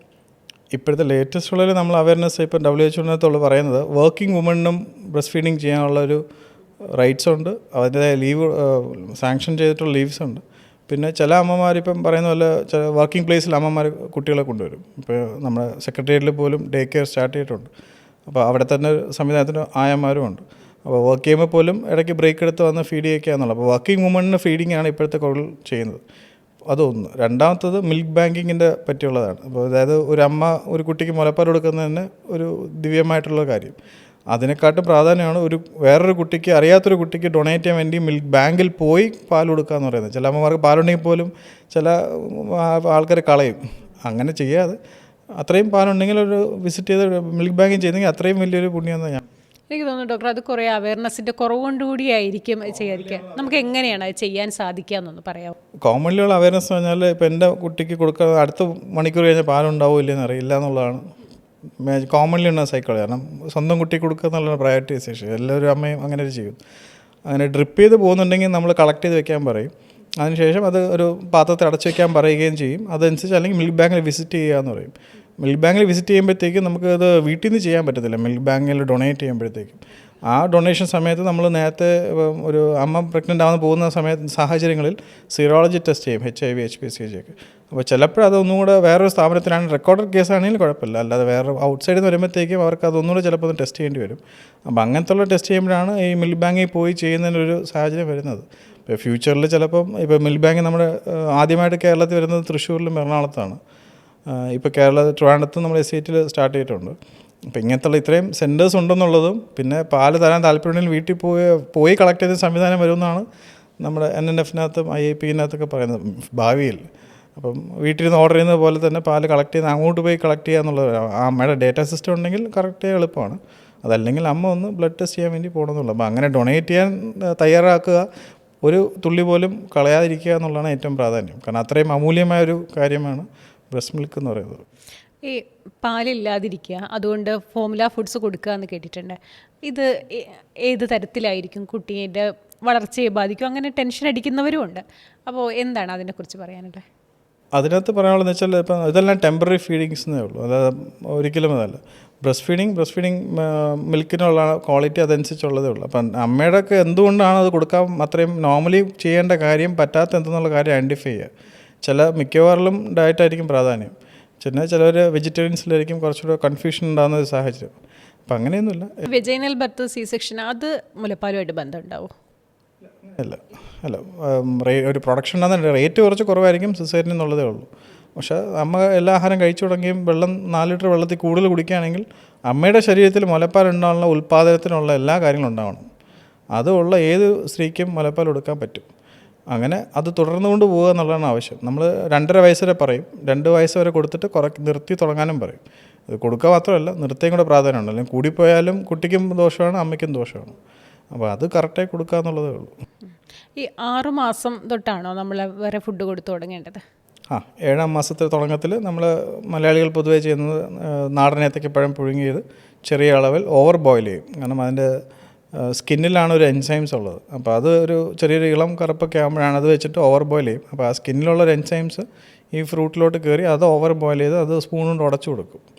പിന്നെ നമ്മൾ ക്യാരറ്റും പൊട്ടറ്റോ, പയർ, ഇപ്പം പയറൊക്കെ ആണെങ്കിൽ കുറച്ചേ കൊടുക്കത്തുള്ളൂ, ഒരു 2 സ്പൂൺ അങ്ങനെയൊക്കെ ആയിട്ട്. പിന്നെ ഓരോ ഡേ അനുസരിച്ചാണ് അവരുടെ വളർച്ചകളെല്ലാം കൊടുത്ത് ശീലിപ്പിക്കും. അങ്ങനെ 7-ാം മാസത്തിൻ്റെ 3rd വീക്ക് തൊട്ട് നമ്മൾ ബാക്കിയെല്ലാം ഇൻട്രൊഡ്യൂസ് ചെയ്യും. ഫുഡ് അലർജി ഉണ്ടെങ്കിലാണ് കുറേ കൂടെ കൺസേൺ. അപ്പോൾ അച്ഛനമ്മയ്ക്ക് ഫുഡ് അലർജി ഉണ്ടെങ്കിൽ ആ സെയിം ഫുഡ് കൊടുക്കാതിരിക്കാൻ നോക്കും. പിന്നെ എപ്പോഴും ഇപ്പോഴത്തെ എല്ലാവരും രാത്രി കാലങ്ങളിലാണ് നൈറ്റ് ലൈഫ് എന്ന് പറഞ്ഞാൽ ഓരോ ട്രാവൽ ചെയ്യുന്ന അങ്ങനെയൊക്കെ ചെയ്തത്. ചില അമ്മമാർ കുട്ടിയെ കൊണ്ടുപോകും, അതോരോ ഇൻഡിപെൻഡൻറ്റ് ഡിസിഷൻ. പക്ഷേ ഒരു സ്ഥലത്ത് പോകുമ്പോഴത്തേക്കും ഒരിക്കലും പുതിയ ആഹാരം ഒരു കുട്ടിയും കൊടുക്കരുത്. ഏറ്റവും സേഫ് അതാണ്. അറിയാവുന്ന ആഹാരം കൊടുത്താൽ അത്രയും സേഫാണ്. ഇപ്പോൾ ചിലപ്പോൾ ഉദാഹരണം പറഞ്ഞാൽ ചിലപ്പോൾ ഈ സ്റ്റീംഡ് ആയിട്ടുള്ള പ്രോൺസ് ആയിരിക്കും കുഴപ്പമില്ലാത്ത, ചിലപ്പോൾ ബോയിലായിട്ടുള്ളതായിരിക്കും കുഴപ്പം. അപ്പോൾ അതിൻ്റെ പ്രോട്ടീൻ അതിൻ്റേതായ പ്രശ്നങ്ങൾ വരുമ്പോഴത്തേക്കും കാണിക്കും. അപ്പോൾ അങ്ങനെ എപ്പോഴും ഹോസ്പിറ്റലിൽ പോകാൻ പറ്റുന്ന രീതിയിലാണെങ്കിൽ പുതിയതായിട്ടുള്ള ഫുഡ് കൊടുക്കുക. അപ്പോൾ അങ്ങനെ അറിഞ്ഞു കൊടുക്കുക, കുറച്ച് കൊടുത്തൊരു 10-15 മിനിറ്റ് വെയിറ്റ് ചെയ്യുക, കുഴപ്പമില്ലെങ്കിൽ അടുത്ത് കൊടുക്കാൻ നോക്കുക. ഡോക്ടർ, നമ്മൾ ഈ ഭൂമിയിലേക്ക് ജനിച്ച് വീണ കുഞ്ഞുങ്ങളെക്കുറിച്ചാണ് സംസാരിക്കുന്നത്. അപ്പോൾ ഇന്ന് നമ്മൾ നവംബർ 17 സംസാരിക്കുന്നത്. അപ്പോൾ ഡോക്ടറോട് സംസാരിക്കാൻ കൂടുതൽ സന്തോഷമുണ്ട്. കാരണം ഇന്നത്തെ ദിവസത്തിനൊരു പ്രത്യേകതയുണ്ട്. പ്രീ ടൈം ആയി ജനിച്ച കുഞ്ഞുങ്ങൾക്ക് വേണ്ടിയിട്ടുള്ള ദിവസത്തിലാണ് നമ്മൾ സംസാരിക്കുന്നത്. ഡേയുടെ ഈ വർഷത്തെ സന്ദേശം എന്താണ്? അതിനെക്കുറിച്ച് doctor. Stay strong for a bright future എന്നുള്ളതാണ്. അതായത് ഓരോ വർഷവും നമ്മൾ എഡ്യൂക്കേറ്റ് ചെയ്യും. ലോകമെമ്പാടുള്ള കുറേ ഓർഗനൈസേഷൻസ് ഉണ്ട്. അതിൽ പൊതുവേ ഇന്ത്യൻസ് എല്ലാവരും നമ്മൾ WHO ആണ് ഫോളോ ചെയ്യുക. കാനഡിയൻസിന് അവർ ഇതിൽ സെയിം സെൻറ്റൻസ് ആയിരിക്കും, കുറച്ച് മാറ്റങ്ങൾ കാണും, ചിലപ്പോൾ ഒരു എംബ്ലമൊക്കെ മാറ്റും. അതിനെ എഡ്യൂക്കേറ്റ് ചെയ്യുന്നത് വെച്ചാൽ ഇപ്പോൾ ഒരുപാട് ഇപ്പോൾ ശരിക്കും പറഞ്ഞാൽ കേരളത്തിൽ ഡെലിവറീസ് വേറെ രീതിയിലുള്ള പാറ്റേൺ ഓഫ് രീതിയിലാണ് ഡെലിവറി നടക്കുന്നത്. കൂടുതൽ IVF ഉണ്ട്, പിന്നെ കുറച്ച് വേറെ രീതിയിലുള്ള ഫാമിലി ഇഷ്യൂസ് ഉള്ള കുട്ടികൾ അങ്ങനെയൊക്കെ ഉണ്ട്. അപ്പോൾ ഉണ്ടാകുന്നത് തന്നെ കുറേ കൂടെ മാറ്റങ്ങളായിരുന്ന ഒരു ഏജാണ്. അപ്പോൾ ആ സമയത്തുള്ളതിൽ പ്രീ ടൈം ഡെലിവറി കൂടുതൽ സാഹചര്യങ്ങളുണ്ടാവും. അപ്പോൾ ഓൾറെഡി ഇപ്പോൾ WHO കാഴ്ചപ്പാട് നോക്കുകയാണെങ്കിൽ സാഹചര്യങ്ങൾ കൂടുതലാകുമ്പോഴത്തേക്കും ഇങ്ങനത്തുള്ള ഡേനെ നമ്മൾ നവംബർ 17 സെലിബ്രേറ്റ് ചെയ്തത്. അവയർനെസ്സാണ് കൂടുതൽ കൊടുക്കുക. കാരണം അങ്ങനത്തുള്ള ഇപ്പം WHO പറയുന്ന പോലെ തന്നെ ജനിക്കുന്നതിന് മുന്നേ തന്നെ ഡോക്ടറിനെ സമീപിച്ച് കറക്റ്റായിട്ടുള്ള ഹെൽത്ത് ചെക്കപ്പ് ചെയ്ത് കഴിഞ്ഞ് ആ ഹെൽത്ത് ചെക്കപ്പിനകത്ത് ഉള്ള പ്രശ്നങ്ങളുണ്ടെങ്കിൽ അത് ഇല്ലെങ്കിൽ സേഫ്, ഉണ്ടെങ്കിൽ അതും ട്രീറ്റ് ചെയ്തിട്ട് പ്രഗ്നൻ്റ് ആവുക എന്നുള്ളതാണ്. അപ്പം അങ്ങനെ ആകുമ്പോഴത്തേക്കും തന്നെ പകുതി പ്രീ ടൈം ഡെലിവറി കുറയുകയും ചെയ്യും. അപ്പോൾ ആ ഉണ്ടായ കുട്ടി ഏതൊരു സാഹചര്യം ആയിക്കോട്ടെ, ഇപ്പോൾ നമ്മളെ ഭാഷയിൽ പറയുകയാണെങ്കിൽ 34 താഴെയാണ് ഒരു പ്രീ ടൈം എന്ന് പറയുക, 34 മുകളിലുള്ള ലേറ്റ് പ്രീ ടൈം എന്ന് പറയും. അപ്പോൾ ഓരോ ജനിക്കുന്ന ഒരു കുട്ടിയുടെ 24 മണിക്കൂർ കൂടുന്തോറും ആ ഡയറ്റല്ല ന്യൂട്രീഷൻ അനുസരിച്ചുള്ള വളർച്ച ആകുമ്പോഴത്തേക്കും ആ ഒരു ഡേ കഴിഞ്ഞു. ഇന്നലെ കഴിഞ്ഞു. അപ്പോൾ ഇന്നലത്തെ ക്വാളിറ്റി ഓഫ് ന്യൂട്രീഷൻ്റെ കാര്യങ്ങൾ കറക്റ്റാണെങ്കിൽ പിന്നീട് ഉണ്ടാകത്തില്ല. അപ്പോൾ അങ്ങനെ പ്രീ ടൈം ഡേയുടെ ഉദ്ദേശം ഏതൊരു സാഹചര്യം ഉണ്ടായാലും അതിജീവിക്കുക എന്നുള്ളതാണ്. അതാണ് ഈ stay strong for bright future എന്ന് പറയുന്നത്. അതായത് ഫ്യൂച്ചർ ബ്രൈറ്റാണ്, പക്ഷേ സ്റ്റേ സ്ട്രോങ് എന്ന ഉദ്ദേശത്തിൻ്റെ അർത്ഥം ഈ കറക്റ്റായിട്ടുള്ള ഡയറ്റും ചെക്കപ്പും എല്ലാം കറക്റ്റായിട്ട് ചെയ്യുക എന്നുള്ളതും, പിന്നെ ആൻറ്റിനേറ്റിൽ പ്രസവിക്കുന്നതിന് പോകുന്നതിന് മുന്നേ തന്നെ ഡോക്ടേഴ്സിനെ കണ്ട് ഒരു ഹോസ്പിറ്റൽ ഡിസൈഡ് ചെയ്യുമ്പോൾ തന്നെ ആ ഹോസ്പിറ്റലിൽ ഉപയോഗിക്കുന്ന ഡോക്ടേഴ്സിൻ്റെ ഉള്ള പ്രോട്ടോകോൾസ് ഉണ്ടാവും. അപ്പോൾ അതനുസരിച്ചുള്ള ഹെൽത്ത് ചെക്കപ്പ് തന്നെ നമ്മൾ പറഞ്ഞു കൊടുക്കും. ഇന്നതാണ് സാഹചര്യം, ഇന്നതാണ് ചെയ്യാൻ പോകുന്നത്, ഇന്ന ചെയ്യണത്. ഇപ്പം ഒരു പ്രീ ടൈം ആവാൻ സാഹചര്യം ഉണ്ടെന്നൊരു അമ്മയുടെ ഡോക്ടറിന് തോന്നുകയാണെന്നുണ്ടെങ്കിൽ നമ്മൾ അമ്മയ്ക്ക് തുടയിൽ ആൻറ്റിനേറ്റൽ കോർട്ടിക്കോസ്റ്റീറോയിഡ് കൊടുക്കും. അതായത് അമ്മയുടെ തുടയിലകത്ത് നമ്മൾ ബീറ്റാമെത്തസോൺ എന്നുള്ളത് അല്ലെങ്കിൽ ഡെക്സാമെത്തസോൺ അങ്ങനത്തെ ഉള്ള സ്റ്റിറോയിഡ് നമ്മൾ കൊടുക്കും. അത് കൊടുക്കുമ്പോഴത്തേക്കുള്ള ഗുണം കുട്ടിയുടെ ലങ്സിനുള്ള മെച്യൂരിറ്റിയും തലച്ചോറിനകത്തുണ്ടാകാൻ സാഹചര്യം ഉള്ള കാര്യങ്ങളുണ്ട്. കുറച്ച് നമ്മൾ ഭാഷയിൽ ന്യൂറോമസ്കുലർ ഇൻട്രാവാസ്കുലർ ഹെമറേജ് എന്നൊക്കെ പറയുന്നത്. അപ്പോൾ അങ്ങനത്തെ ഉള്ള സാഹചര്യം കുറയ്ക്കാൻ പറ്റും. അതിന് മഗ്നീഷ്യം സൾഫേറ്റ് കൊടുക്കും. അപ്പം അങ്ങനത്തെ ഉള്ള എല്ലാം കൊടുക്കുന്നതിൻ്റെ അകത്ത് ഒരു ഡോസ് ഉണ്ട്. അത് 48 മണിക്കൂറിനുള്ളിൽ ഈ മരുന്ന് കൊടുക്കുന്ന ഒരു ഡോസ് ഉണ്ട്. അതനുസരിച്ച് കൊടുത്തു കഴിഞ്ഞ് പ്രസവിച്ച് കഴിഞ്ഞാൽ പകുതിക്കുള്ള പ്രശ്നം കുറയും. അപ്പോൾ അങ്ങനത്തെ പ്രോട്ടോകോൾസ് ഫോളോ ചെയ്യുന്ന കാര്യങ്ങളുണ്ട്. അപ്പോൾ അതനുസരിച്ചുള്ള കാര്യങ്ങൾ പ്രോട്ടോകോൾ ഫോളോ ചെയ്യുന്നുണ്ടെന്നുള്ളതും, പിന്നെ ജനിച്ച് കഴിഞ്ഞിട്ട് നോക്കുന്ന ഒരു NICU ടീമുണ്ട്. ആ ടീമിൻ്റെ ക്വാളിറ്റി എന്ന് വെച്ചാൽ നമ്മളെപ്പോലെ നിയോനറ്റോളജി ഡിഗ്രി പഠിച്ചിട്ടുള്ളത്, അതായത് ഒരു സ്പെഷ്യലൈസേഷനായിട്ട് പഠിച്ചിട്ടുള്ള ആൾക്കാരുണ്ട്. അപ്പോൾ നമ്മുടെ ഇതിനകത്ത് 2 അസോസിയേഷനാണുള്ളത്. ഇന്ത്യൻ അക്കാഡമി ഓഫ് പീഡിയാട്രിക്സ് ഉണ്ട്, നാഷണൽ നിയോനറ്റോളജി ഫോം ഓഫ് ഇന്ത്യ എന്നുള്ളത്. ഇപ്പോൾ ഞാൻ നാഷണൽ നിയോനറ്റോളജി ഫോം ഓഫ് ഇന്ത്യയിലുള്ള ഫെലോഷിപ്പ് ഉള്ള ആളാണ്. അപ്പോൾ അങ്ങനത്തെ ഉള്ള 2 സ്ഥാപനങ്ങളുടെയും ഒരു നിയോനറ്റോളജി ഫെലോഷിപ്പ് കോഴ്സസ് ഉണ്ട്. അപ്പോൾ അങ്ങനത്തെ ഒരു ഗ്രാജുവേഷനും പിന്നെ NICU ടീമിനെ തന്നെ നമ്മൾ ഇന്ത്യൻ അക്കാഡമി ഓഫ് പീഡിയാട്രിക്സ് പഠിപ്പിക്കുന്നുണ്ട്. ബേസിക് നിയോനറ്റൽ റിസർട്ടേഷൻ പ്രോജക്റ്റ് എന്ന് പറഞ്ഞിട്ട് ഏതൊരു റിസോഴ്സ് ലിമിറ്റഡ് സെറ്റിങ്സ് എന്ന് പറയുക. അതായത് പ്രസവം നടക്കാൻ സാഹചര്യം ഉള്ളത് റൂറൽ സെൻറ്ററിലാണെങ്കിൽ പോലും ആദ്യമേ ജനിക്കേണ്ട കുട്ടീനെ പ്രസവിക്കുമ്പോഴത്തേക്കും കൊടുക്കേണ്ട കെയർ എങ്ങനെ പഠിപ്പിക്കും. അപ്പോൾ ഇപ്പോഴത്തെ NIBHനകത്ത് പോലും ഈ പ്രോജക്റ്റിനെ പറ്റി ഉള്ളത് ഹെൽത്ത് കെയർ പ്രൊഫഷൻസ് എല്ലാവരും അറിഞ്ഞിരിക്കണം. 2 ഡിപ്പാർട്ട്മെൻറ്റ്, അമ്മയുടെ ഡിപ്പാർട്ട്മെൻറ്റും കുട്ടിയുടെ ഡിപ്പാർട്ട്മെൻറ്റും. അപ്പോൾ എല്ലാവരും അത് പഠിപ്പിച്ചെടുക്കുന്ന ഒരു അറിയാമെന്നുള്ള സ്ഥാപനമാണെന്നുള്ളത് നോക്കുക. അങ്ങനെ സെലക്ട് ചെയ്ത് കൊടുക്കുമ്പോഴത്തേക്കും ആ ഇഷ്യൂസ് ഉണ്ടെങ്കിൽ അവിടെ തന്നെ സോൾവ് ചെയ്ത് കിട്ടും. അപ്പോൾ ആദ്യമേ കറക്റ്റായിട്ടുള്ള കെയർ കൊടുക്കുകയാണെങ്കിൽ പിന്നീട് 2-ാം ദിവസം കഴിഞ്ഞുള്ള കോംപ്ലിക്കേഷൻ നമ്മൾ നേരത്തെ കാൽക്കുലേറ്റ് ചെയ്ത് വെച്ചേക്കും. അതായി കറക്റ്റായി കൊടുത്തു കഴിഞ്ഞാൽ പകുതി പ്രശ്നങ്ങളില്ല, ആകെ ന്യൂട്രീഷൻ മാത്രമേ നോക്കിയാൽ മതി. ജനിക്കുമ്പോൾ ഉടനെ തന്നെ ഇപ്പോൾ ഡെലിവറി റൂം CPAP എന്നുള്ളതുണ്ട്. കുട്ടി ജനിച്ച് കഴിഞ്ഞാൽ കരഞ്ഞില്ലെങ്കിൽ ലേബേർഡ് ബ്രീത്തിങ് എന്ന് പറയുന്നത് കുട്ടി ശ്വാസം എടുക്കാനുള്ള ലങ്സിൻ്റെ പ്രായത്തിനനുസരിച്ച് കുട്ടി കഷ്ടപ്പെട്ട് ശ്വാസം എടുക്കുന്ന ഒരു കണക്കുണ്ട്. അപ്പോൾ അങ്ങനെ ഒരു ചാർട്ടിനകത്തുണ്ടെങ്കിൽ ആദ്യമേ ഡെലിവറി റൂം CPAPന് TPS എന്ന് പറയുന്ന വെന്റിലേഷൻ കൊടുക്കുന്നുണ്ടെങ്കിൽ പകുതി വെന്റിലേറ്ററിൽ പോകത്തില്ല. ഇപ്പോൾ ഇപ്പോഴത്തെ ലേറ്റസ്റ്റ് ടെക്നോളജീനകത്ത് നമ്മുടെ നിയോണറ്റോളജിനകത്തുള്ള അഡ്വാൻസ്ഡ് എങ്ങനെയാണെന്ന് വെച്ചാൽ കഴിയുന്നത് വെന്റിലേറ്റർ ആക്കാതിരിക്കുക എന്നുള്ളതാണ്. ഇപ്പോൾ നാച്ചുറലി വളർന്നു വരുന്ന മൂക്കും വായും ലങ്സിലോട്ട് പോകുന്ന വഴി, ഇത് ഒരു വഴി ഡക്റ്റ് ഒരു ടണൽ പോലെ ഉപയോഗിക്കുക എന്നുള്ളതും അതുവഴി ഇൻഡ്യൂബേറ്റ് ചെയ്യാതെ തന്നെ ഈ വെന്റിലേറ്റർ മൂക്കിൽ കൂടെ ശ്വാസം കൊടുക്കാൻ പറ്റും. ഇപ്പോൾ നമ്മളെപ്പോലുള്ള ആൾക്കാരാണെങ്കിൽ അത് കുറേ കൂടെ അഡ്വാൻസ് ചെയ്ത് പഠിച്ചിട്ടുണ്ട്. അപ്പോൾ അങ്ങനത്തെ വെന്റിലേറ്ററിനകത്തുള്ള സഹായം നമ്മൾ നോക്കും. കുട്ടിക്ക് ശ്വാസം എടുക്കുന്നതിനുള്ള പ്രശ്നം ഉണ്ടെങ്കിൽ വെന്റിലേറ്റർ മോഡ്സ് ഉണ്ട്. അപ്പോൾ അതനുസരിച്ച് നേരത്തെ കൊടുക്കുകയാണെങ്കിൽ അത് കറക്റ്റായിട്ട് വെന്റിലേറ്റർ പോകാതെ കുട്ടി രക്ഷപ്പെടാനും പറ്റും. അധികം ഹോസ്പിറ്റലിൽ NICU സ്റ്റേ ഇല്ലാതെ അമ്മയുടെ കയ്യിൽ എത്തിക്കാനും പറ്റും. ഓക്കെ, ഡോക്ടർ ഈ പറഞ്ഞത് കേട്ടപ്പോൾ എനിക്ക് തോന്നിയൊരു കാര്യമാണ്. അപ്പോൾ നമ്മളൊരു ഡെലിവറിക്ക് വേണ്ടി ഒരു ഹോസ്പിറ്റൽ സെലക്ട് ചെയ്യുമ്പോൾ എന്തൊക്കെ കാര്യങ്ങൾ ശ്രദ്ധിക്കണം എന്ന് തോന്നുന്നത്? നമ്മൾ ഹോസ്പിറ്റലിൽ ഇപ്പോൾ NIBH ഉള്ള അക്രഡിറ്റഡ് ആയിട്ടുള്ള ഹോസ്പിറ്റൽസ് ആണെങ്കിൽ അവർ സ്കോപ്പ് ഓഫ് സർവീസ് എന്നൊരു സംവിധാനം, അതായത് ആ സ്ഥാപനത്തിൽ ഉണ്ടാകാൻ പറ്റുന്ന കെയർ എന്തൊക്കെ രീതിയിലുള്ള ക്വാളിറ്റീസ് കൊടുക്കാൻ പറ്റുന്നുള്ളൂ ആ ഡിപ്പാർട്ട്മെൻറ്റ് വിസിറ്റ് ചെയ്യുമ്പോൾ തന്നെ അറിയാൻ പറ്റും. സ്കോപ്പ് ഓഫ് സർവീസസ് അവിടെ എഴുതി ഡിസ്പ്ലേ ചെയ്യാമെന്നുള്ളതാണ് NIBH എന്നുള്ളത്. അങ്ങനത്തുള്ള സ്കോപ്പ് ഓഫ് സർവീസിനകത്ത് വായിക്കുമ്പോൾ തന്നെ അറിയാൻ പറ്റും എത്ര പ്രായം തരണം ചെയ്യുന്നുള്ള കുട്ടികൾ എടുക്കാൻ പറ്റും എന്നുള്ളതും. ഫസ്റ്റ് കെയർ കറക്റ്റായിട്ട് കൊടുക്കുകയാണെങ്കിൽ പകുതി കോംപ്ലിക്കേഷൻ സ്റ്റേജിലൊന്നും പോകാതെ തന്നെ നോർമൽ ആ ഹോസ്പിറ്റലിൽ തന്നെ നിന്ന് പോകുന്നുള്ളതേ ഉള്ളൂ, റെഫർ ചെയ്യാതെ തന്നെ. അപ്പോൾ അങ്ങനത്തെ ഉള്ളതിൽ ഇപ്പം പ്രായം കുറഞ്ഞ കുട്ടികൾക്കാണെങ്കിൽ സർഫക്റ്റ് എന്നുള്ള ഒരു കാര്യം കൊടുക്കണം. അത് എനിക്ക് പ്രായം കുറഞ്ഞ കുട്ടികൾക്ക് സർഫക്റ്റ് എന്നുള്ളൊരു ലങ്സിൽ വളരുന്നൊരു ദ്രാവകമുണ്ട്. അത് കുറഞ്ഞിട്ടുള്ള കുട്ടികളാണെങ്കിൽ ആ സർഫക്റ്റിന് കൊടുക്കുന്നതിന് മെത്തേഡുണ്ട്. ഇപ്പോഴത്തെ ലേറ്റസ്റ്റ് അഡ്വാൻസ് നിയോണറ്റോളജിനകത്ത് ലിസ എന്നുള്ള ഇതാണ്. ലിസ എന്ന് പറയുന്നതിനകത്ത് ഈ നമ്മൾ സാധാരണ കരയാത്ത കുട്ടികൾക്ക് നമ്മൾ ഇൻഡ്യൂബേറ്റ് ചെയ്യും. ഒരു ലഞ്ചോസ്കോപ്പ് എന്നുള്ളൊരു ഇൻസ്ട്രുമെൻ്റ് ഉപയോഗിച്ച് സ്കോപ്പ് ചെയ്യും. അപ്പോൾ അതിൻ്റെ അകത്ത് ഇതിന് വേണ്ടിയിട്ട് സ്കോപ്പ് ചെയ്യേണ്ട കാര്യമില്ല. അപ്പോൾ ഒരു ട്യൂബുണ്ട്, ഒരു കത്തീറ്ററുണ്ട്, ഒരു സെൻറ്റിമീറ്ററിൽ ഇത്ര നമ്മൾ സ്റ്റിഫായിട്ടുള്ളൊരു കത്തീറ്ററുണ്ട്. ആ ട്യൂബ് ഇട്ട് തന്നെ ഇതിനകത്ത് ഇൻസേർട്ട് ചെയ്യാൻ പറ്റും. കുട്ടി കരയാണെങ്കിൽ പോലും അത് തുടർന്നുകൊണ്ട് ഇതുവഴി സർഫക്റ്റ് തന്നെ കൊടുക്കാൻ പറ്റും. അതാണ് ഇപ്പോഴത്തെ ലേറ്റസ്റ്റ് ഒരു അഡ്വാൻസ് ആയിട്ടുള്ള ടെക്നോളജി. അപ്പോൾ അങ്ങനത്തെ ഉള്ള സംവിധാനം ചെയ്യുക എന്നുള്ള ഒരു NICU ഡോക്ടേഴ്സ് ഇപ്പോൾ എന്നെ പോലത്തെ നിയോണറ്റോളജി ഫെലോഷിപ്പ് പഠിച്ച ആൾക്കാർ നമ്മൾ ട്രെയിൻഡാണ്. നമ്മൾ ഇതെല്ലാം ഹാൻഡ് സ്കില്ലും എല്ലാം ഒരു ഫെലോഷിപ്പ് കോഴ്സ് പോലെ പഠിപ്പിച്ചു തരുന്നതാണ്. അപ്പോൾ അങ്ങനത്തെ സംവിധാനത്തിനുള്ളതിൽ ഇന്ത്യൻ അക്കാഡമി ഓഫ് പീഡിയാട്രിക്സിൻ്റെ ഫെലോഷിപ്പ് കോഴ്സും NNFൻ്റെ ഉള്ള ഓർഗനൈസേഷൻ്റെ ഫെലോഷിപ്പ് കോഴ്സ് പഠിച്ചിട്ടുള്ള ഡോക്ടേഴ്സുള്ള സംവിധാനത്തിൽ കൂടുതൽ ആശ്രയിക്കാൻ നോക്കുക. പിന്നെ എല്ലാ പീഡിയാട്രിഷ്യന്മാർക്കും എടുക്കാൻ പറ്റും, പക്ഷേ എന്നും പറഞ്ഞാൽ അങ്ങനെയല്ല, ഒരു ക്വാളിറ്റിയോട് കൂടി കൊടുക്കാൻ പറ്റുന്നതാണ് നമ്മളെപ്പോലെ ആൾക്കാർ. അപ്പോൾ അങ്ങനത്തെ സംവിധാനത്തിനുള്ളതിനകത്തും പിന്നെ ആ ഹോസ്പിറ്റലിനകത്ത് ഡെലിവറി റൂം CPAP ഉണ്ടോ എന്ന് നോക്കുക.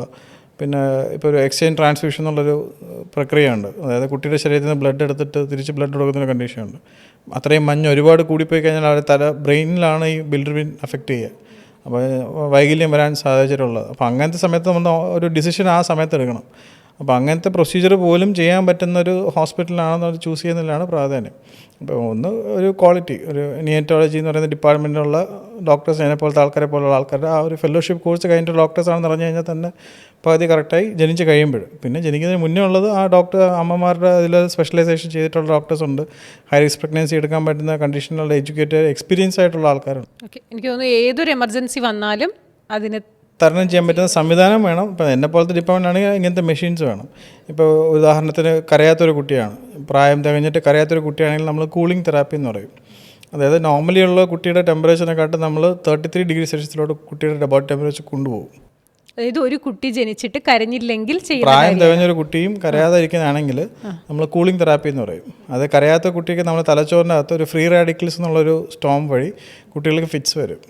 അപ്പോൾ ലോ ഒബ്ഗാർ എന്ന് പറഞ്ഞൊരു കുട്ടിയുണ്ട്, ഒരു ക്രൈറ്റീരിയ ഉണ്ട്. ഒരു ബ്ലഡ് നമ്മൾ പൊക്കിളിൽ നിന്നുള്ള ബ്ലഡിൻ്റെ pH നോക്കും, പ്രായം എത്ര 34 മേളിലോട്ടാണോ നോക്കും. പിന്നെ ജനിച്ചപ്പോൾ ലോ ഒബ്ഗാർ സ്കോർ, നേരത്തെ പറഞ്ഞ പോലെ അബ്ഗാർ സ്കോർ എന്നല്ല. അപ്പോൾ ഒരു മിനിറ്റിൽ കുട്ടി കരയാതെ 5ൻ്റെ താഴെ 6ൻ്റെ താഴെ വരാമെന്നുണ്ടെങ്കിൽ ആ കുട്ടി കരയാതിരിക്കുകയും ഫിറ്റ്സിലോട്ട് വരാൻ സാഹചര്യം ഉണ്ടെന്ന് മനസ്സിലാക്കുകയാണെങ്കിൽ നമ്മൾ കുറച്ച് ക്രൈറ്റീരിയാസ് ഉണ്ട്. അപ്പോൾ അതുവഴി നമ്മൾ പ്രോട്ടോക്കോൾ അനുസരിച്ച് നമ്മൾ കുട്ടിയുടെ ടെമ്പറേച്ചർ നോർമലിനെക്കാട്ടും ഏറ്റവും കുറച്ചുകൊണ്ട് പോകും. 33 ഡിഗ്രി സെൽഷ്യസ് ടു 34.5 കൊണ്ടുപോകും. അത്രയും കൊണ്ടുപോയി നമ്മൾ മെയിൻറ്റെയിൻ ചെയ്യും 72 മണിക്കൂർ.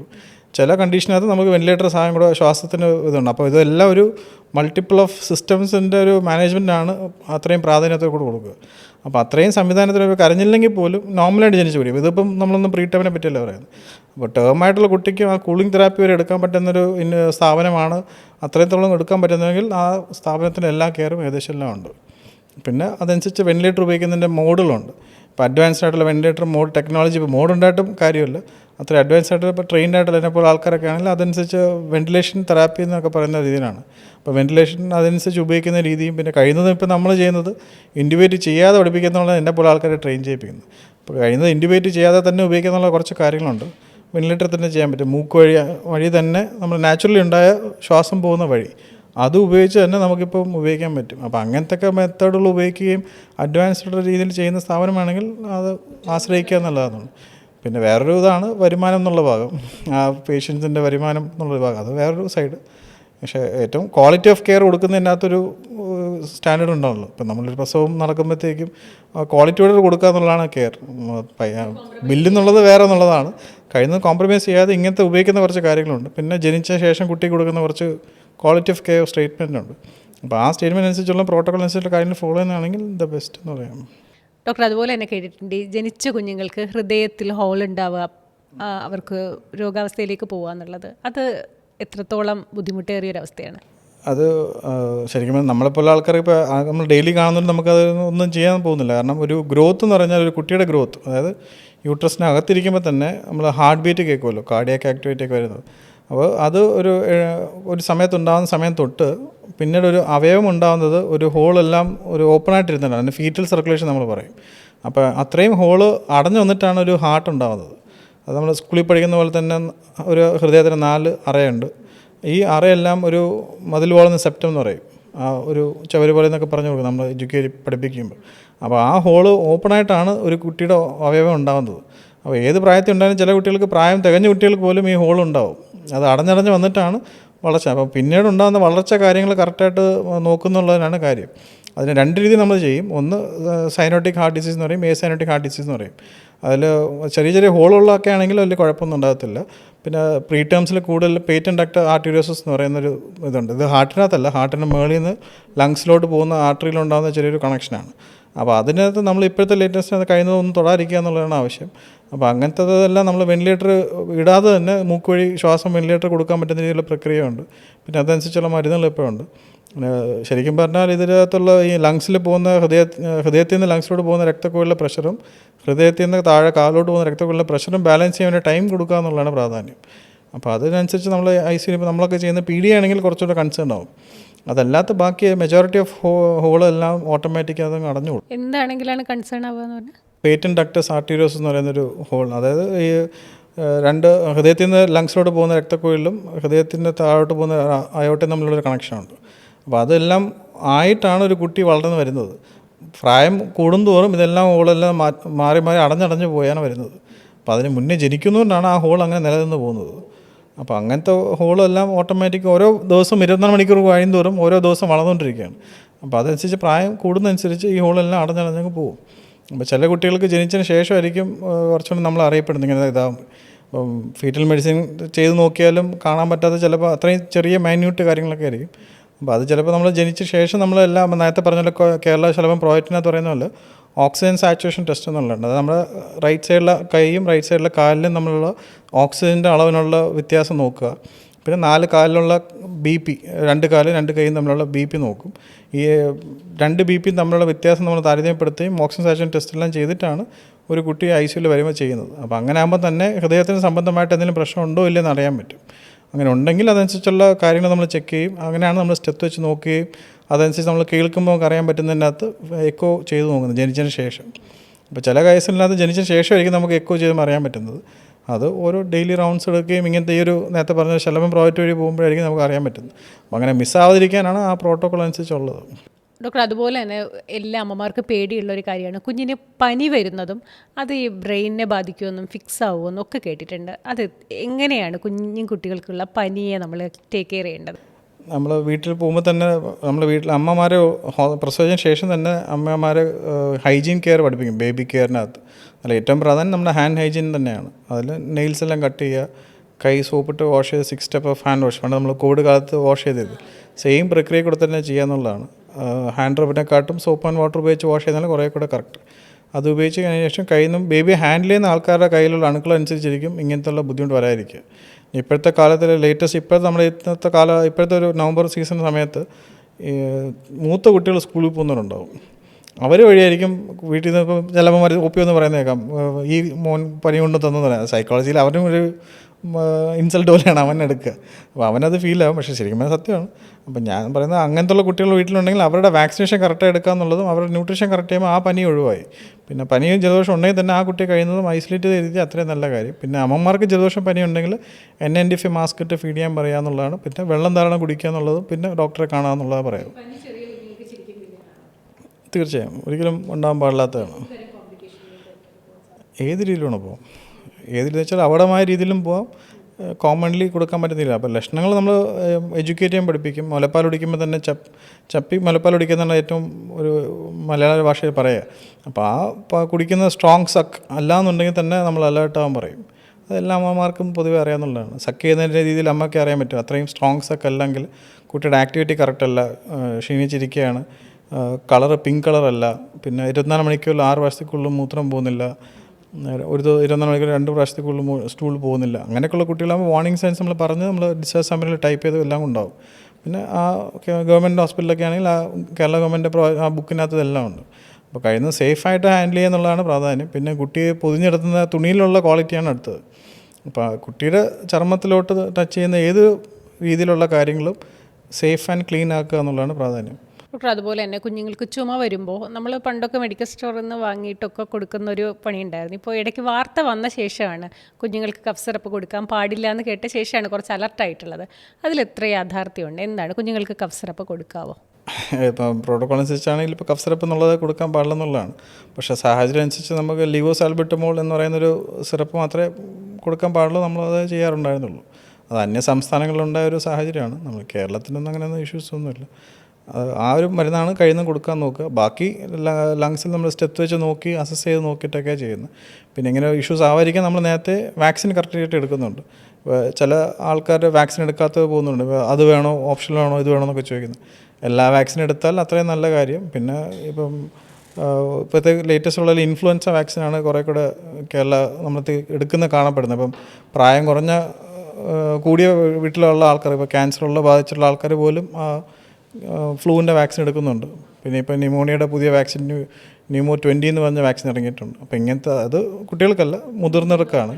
അപ്പോൾ അങ്ങനത്തെ വാക്സിൻ എടുക്കുമ്പോൾ ആ കുട്ടി ജനിച്ച് വളരുന്ന സാഹചര്യങ്ങളിൽ ഫാമിലി മെമ്പേഴ്സിന് ഈ ഇൻഫെക്ഷൻ റേറ്റ് ഇല്ല എന്നുണ്ടെങ്കിൽ കുട്ടിക്ക് വരത്തില്ല. അപ്പോൾ അങ്ങനെ ഫ്ലൂ വാക്സിനാണ് ഇപ്പോൾ ലേറ്റസ്റ്റ് നമ്മുടെ സ്കൂളിൽ എല്ലാ പിള്ളേർക്കും നമ്മൾ മാൻഡേറ്ററി ആയിട്ട് പറയാം. അപ്പോൾ അതിൽ ഒരു വർഷത്തിലൊരിക്കൽ എടുത്തുകൊണ്ടിരിക്കണം. അപ്പോൾ ആ സെയിം ആനുവലി എടുക്കുമ്പോഴാണ് ചില പാരൻസിന് അതൊരു ഇതായിട്ട് കൺസേൺഡ് വരുന്നത്. പിന്നെ അതിപ്പോൾ സ്ലോലി എനിക്ക് തോന്നുന്നു ഗവൺമെൻറ്റിലും അതുണ്ടാവാൻ സാഹചര്യമുണ്ട്. ഇപ്പോൾ ന്യൂമോണിയ വാക്സിൻ എല്ലാം ഇപ്പോൾ കിട്ടുന്നുണ്ട്. അപ്പോൾ അതുകൊണ്ട് വാക്സിനേഷൻ കറക്റ്റായി എടുക്കുക എന്നുള്ളതും, പിന്നെ കുട്ടിയുടെ ഒരു മിത്തെന്ന് വെച്ചാൽ വാക്സിൻ എടുത്തിട്ടുണ്ടെങ്കിൽ എനിക്ക് വരത്തില്ല എന്നുള്ളതാണ്. അങ്ങനെയല്ല, വാക്സിൻ എടുക്കുകയും പിന്നെ കുട്ടിയുടെ ന്യൂട്രീഷൻ കറക്റ്റ് ചെയ്തിരിക്കുന്നത്. കാരണം വൈറ്റമിൻ D3 വാല്യൂ കുറയുന്ന കുട്ടികളിലാണ് പൊതുവെ. ഇപ്പോൾ നമ്മളിപ്പോൾ ശരിക്കും ശ്രദ്ധിക്കുകയാണെങ്കിൽ വൈറ്റമിൻ D3 ഇപ്പോൾ പൊതുവെ എല്ലാവർക്കും ഇപ്പം നമ്മുടെ പ്രായത്തിൽ പോലും എല്ലാവരും ചെക്ക് ചെയ്യുന്നുണ്ട്. അപ്പോൾ ന്യൂട്രീഷനും പ്രാധാന്യമാണ്. അത് വാക്സിൻ സഹായിക്കുന്നു എന്നുള്ളതേ ഉള്ളൂ. വാക്സിൻ എടുത്തെന്ന് പറഞ്ഞാൽ എനിക്ക് വരത്തില്ല എന്നുള്ള അഷ്യൂറിറ്റി ഒന്നും പറയാൻ പറ്റത്തില്ല. അപ്പോൾ വാക്സിനേഷൻ പ്രാധാന്യമാണ്, ന്യൂട്രീഷനും പ്രാധാന്യമാണ്, ഹൈഡ്രേഷനും പ്രാധാന്യമാണ്, പിന്നെ കുട്ടിയുടെ പേഴ്സണൽ ഹൈജീൻ. ഇത്രയും 4 കാര്യങ്ങൾ കറക്റ്റായിട്ട് ചെയ്യണമെങ്കിൽ കുട്ടി ഒരിക്കലും പീഡിയാട്രിഷ്യനെ കാണേണ്ട കാര്യമില്ല. വീട്ടിൽ തന്നെ ഇരിക്കുകയും ചെയ്യും, അവരുടെ ഫാമിലിയായിട്ട് എൻജോയ് ചെയ്ത് കുട്ടി പഠിക്കാൻ സ്കൂളിൽ പോവുകയും ചെയ്യും. ഓക്കെ ഡോക്ടർ, അതുപോലെ തന്നെ നമ്മൾ മിത്തിൻ്റെ കാര്യത്തിൽ വിട്ടുപോയ ഒരു കാര്യമാണ് ഈ ഫീഡിങ് ബോട്ടിൽസ് ഉപയോഗിക്കുന്നത് നല്ലതാണോ എന്ന്. ഒരിക്കലും നല്ലതല്ല. കാരണം ഫീഡിങ് ബോട്ടിൽ ഉപയോഗിക്കാൻ പാടില്ല എന്നുള്ളതിൻ്റെ ഒരു ക്യാമ്പയിനോ അവയർനെസ്സോ വളരെ കുറവാണ്. അപ്പോൾ ഫീഡിങ് ബോട്ടിൽ ഉപയോഗിക്കുന്നത് പ്ലാസ്റ്റിക്കാണ് ഒരു കണ്ടൻറ്റായിട്ട് കിട്ടുന്നത്. പിന്നെ അവരുടെ ഇതൊരു കണ്ടിന്യൂസ് ആയിട്ട് ചെക്ക് ചെയ്യുമ്പോൾ നിപ്പിൾ കൺഫ്യൂഷൻ വരും. അതൊന്ന്. രണ്ടാമത് ഈ മോണയിലുള്ള പല്ലിൻ്റെ അലൈൻമെൻറ്റ് മാറ്റങ്ങളും ഈ നമ്മുടെ ഭാഷയിൽ സോഫ്റ്റ് പാലറ്റ് എന്ന് പറയും, അതിൻ്റെ എല്ലാം ഒരു നാച്ചുറലി ഉണ്ടാകുന്ന അനാട്ടമി എല്ലാം മാറും. ഇത് കണ്ടിന്യൂസ് ആയിട്ട് മസാജ് ചെയ്യുന്ന എഫക്റ്റ് ആകുമ്പോഴത്തേക്കും പിന്നെ ഇതൊരു ഇൻഫെക്ഷൻ ഒരു സാഹചര്യമാണ് ഉണ്ടാക്കുക. ഇപ്പം അഡ്വാൻസ് ആയിട്ടുള്ളതിനകത്ത് ചിലർ ഗ്ലാസ് ബോട്ടിൽ എന്നൊക്കെ പറയും, പക്ഷേ സിലിക്കോൺ നിപ്പിളെന്നും പറയും. അങ്ങനെ ചെയ്യുന്നവരുണ്ട്. നമ്മൾ കൗൺസിലിംഗ് ചെയ്ത് കൊടുക്കുക എന്നുള്ളതാണ്. പിന്നെ എല്ലാവർക്കും ഈ പാൽ കൊടുത്തു കഴിഞ്ഞാൽ വീട്ടിലുള്ള ജോലിയും കൂടെ ചെയ്യണമെന്ന് പറഞ്ഞുള്ളൊരു ഇത് കഴിഞ്ഞിട്ടുണ്ടെങ്കിൽ അടുത്ത് ചെയ്യാന്നുള്ളൊരു പ്രഷർ വരുമ്പോഴാണ് കൂടുതൽ സാഹചര്യങ്ങൾ ഓപ്റ്റ് ചെയ്യുന്നത്. കാരണം അവർക്ക് വേറെ വഴിയില്ലാത്തതുകൊണ്ട്. പിന്നെ ഞാനെപ്പോഴും കൗൺസിൽ ചെയ്യുന്നത് പാരൻ്റ് ഒരു ഫാമിലി ഹുഡ് എന്ന് പറഞ്ഞാൽ പാരൻ്റ് പോലെ തന്നെയാണ്. അപ്പോൾ അതിനകത്ത് അച്ഛനും അമ്മയും ഉൾപ്പെടുത്തുക എന്നുള്ളതാണ് ഫാമിലി കെയറിനകത്ത് വരുന്നത്. അങ്ങനെ ആകുമ്പോൾ പകുതി ഇത് റേറ്റ് കുറയും. പിന്നെ ബോട്ടിൽ ഫീഡ് ഒരിക്കലും നല്ലതല്ല, അത് കൊടുക്കാതിരിക്കുക എന്നുള്ളതാണ് പ്രാധാന്യം.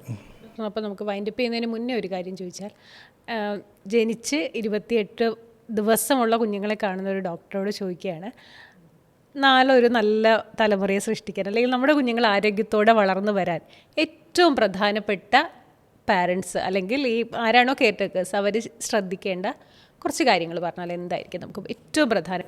ഇപ്പോഴത്തെ ഉള്ളിൽ ഗുഡ് പാരൻറ്റിങ് ആണെങ്കിൽ നല്ല രീതിയിൽ പിള്ളേർ വളരും. ഇപ്പോൾ പൊതുവേ നമ്മൾ ചൈൽഡ്ഹുഡ് ഇപ്പോൾ മീഡിയയിൽ സോഷ്യൽ മീഡിയ കാണുന്ന പോലും സൈക്കോളജിക്കൽ കാര്യങ്ങളാണ് പൊതുവേ പ്രശ്നം.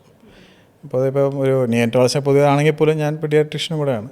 ഇപ്പോൾ ഒരു പാരൻറ്റിങ്ങിൻ്റെ ക്വാളിറ്റി അനുസരിച്ചിരിക്കും ആ കുട്ടി തലമുറയിലോട്ട് പോകുന്ന കാര്യം. കാരണം ഒരു ഫാമിലിയിൽ ഒരു കുട്ടി ജനിക്കുക പറഞ്ഞാൽ ആ നേരത്തെ ജനിച്ചിട്ട് വളർന്നിട്ടുള്ള കാര്യങ്ങൾ അവരുടെ ബിഹേവിയർ എല്ലാ രീതിയിലും അത് കൈമാറിക്കൊണ്ടാണ് പോകുന്നത്. അപ്പോൾ അവരെങ്ങനെ വളർത്തിയെടുക്കുന്നു അതനുസരിച്ചിരിക്കും അവർ ഫ്യൂച്ചറിലോട്ട് പോവുകയും ഈ ഡ്രഗ് അബ്യൂസ് എല്ലാം ഒഴിവാക്കാൻ പറ്റുന്ന കാര്യങ്ങൾ. അപ്പോൾ കറക്റ്റായിട്ട് ഉള്ള പാരൻറ്റിങ്ങിനുള്ള ക്വാളിറ്റിയോടെ കൊടുക്കുക വെച്ചാൽ എല്ലാത്തിനും ഞാൻ ഉണ്ടെന്ന് പറയുന്നതല്ല, ഇൻഡിപെൻഡൻ്റ് ആയിട്ട് ആ കുട്ടിക്ക് വളരാനുള്ള സാഹചര്യങ്ങൾ ഉണ്ടാക്കി കൊടുക്കുക എന്നുള്ളത്. എല്ലാ കാര്യത്തിനും അവനെ ഉൾപ്പെടുത്തിക്കൊണ്ടല്ല, അവൻ എടുക്കുന്നത് അവനോ അവളോ എടുക്കുന്ന തീരുമാനങ്ങളിൽ എങ്ങനെയുണ്ടെന്ന് നേരത്തെ അസസ് ചെയ്ത് കൈ വെച്ച് കഴിഞ്ഞാൽ പിന്നെ ഒരു സിസ്റ്റമായി, പിന്നെ ഒരു ഡിസിപ്ലിൻ ആക്കി വെക്കുക എന്നുള്ളതാണ് പ്രാധാന്യം. കാരണം എല്ലാത്തിനും ഇപ്പോൾ വലിയ വലിയ ആൾക്കാരായി വരുന്നുണ്ട്. എല്ലാ പിള്ളേരും നമ്മൾ ഡെയിലി കാണും. ഇതിപ്പോൾ ചെറുപ്പത്തിൽ നിന്നെ കാണിച്ചെന്നൊക്കെ പറയുമ്പോൾ എൻ്റെ അച്ഛനും പീഡിയാട്രീഷ്യനാണ്.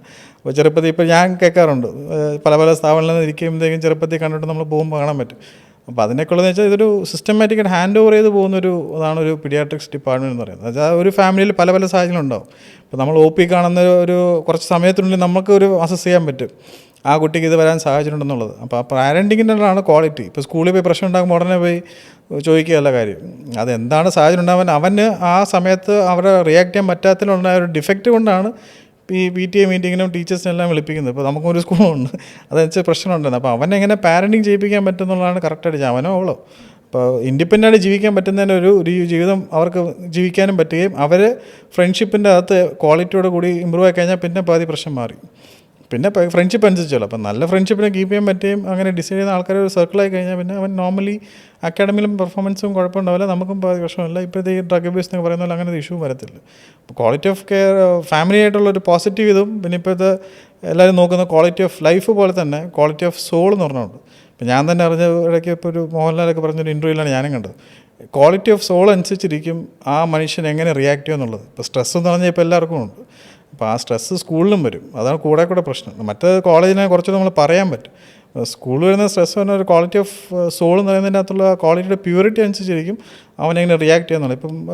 ഇപ്പോൾ ഉദാഹരണത്തിന് തെറ്റ് ചെയ്ത് കഴിഞ്ഞാൽ സോറി എന്ന് പറയുന്നതിൻ്റെ അത് ചുമ്മാ പറഞ്ഞ് സോറി എന്നുള്ള കാര്യം അവനത് മനസ്സിലാവുകയും ആ ഭാവിയിൽ സിറ്റുവേഷൻ അങ്ങനെ ഉണ്ടായാലും അവനെ ഹാൻഡിൽ ചെയ്യുന്നതനുസരിച്ചിരിക്കും. അത് പഠിപ്പിക്കുന്നതിനാണ് ഈ പകുതി പ്രശ്നം ഉണ്ടായിരിക്കും.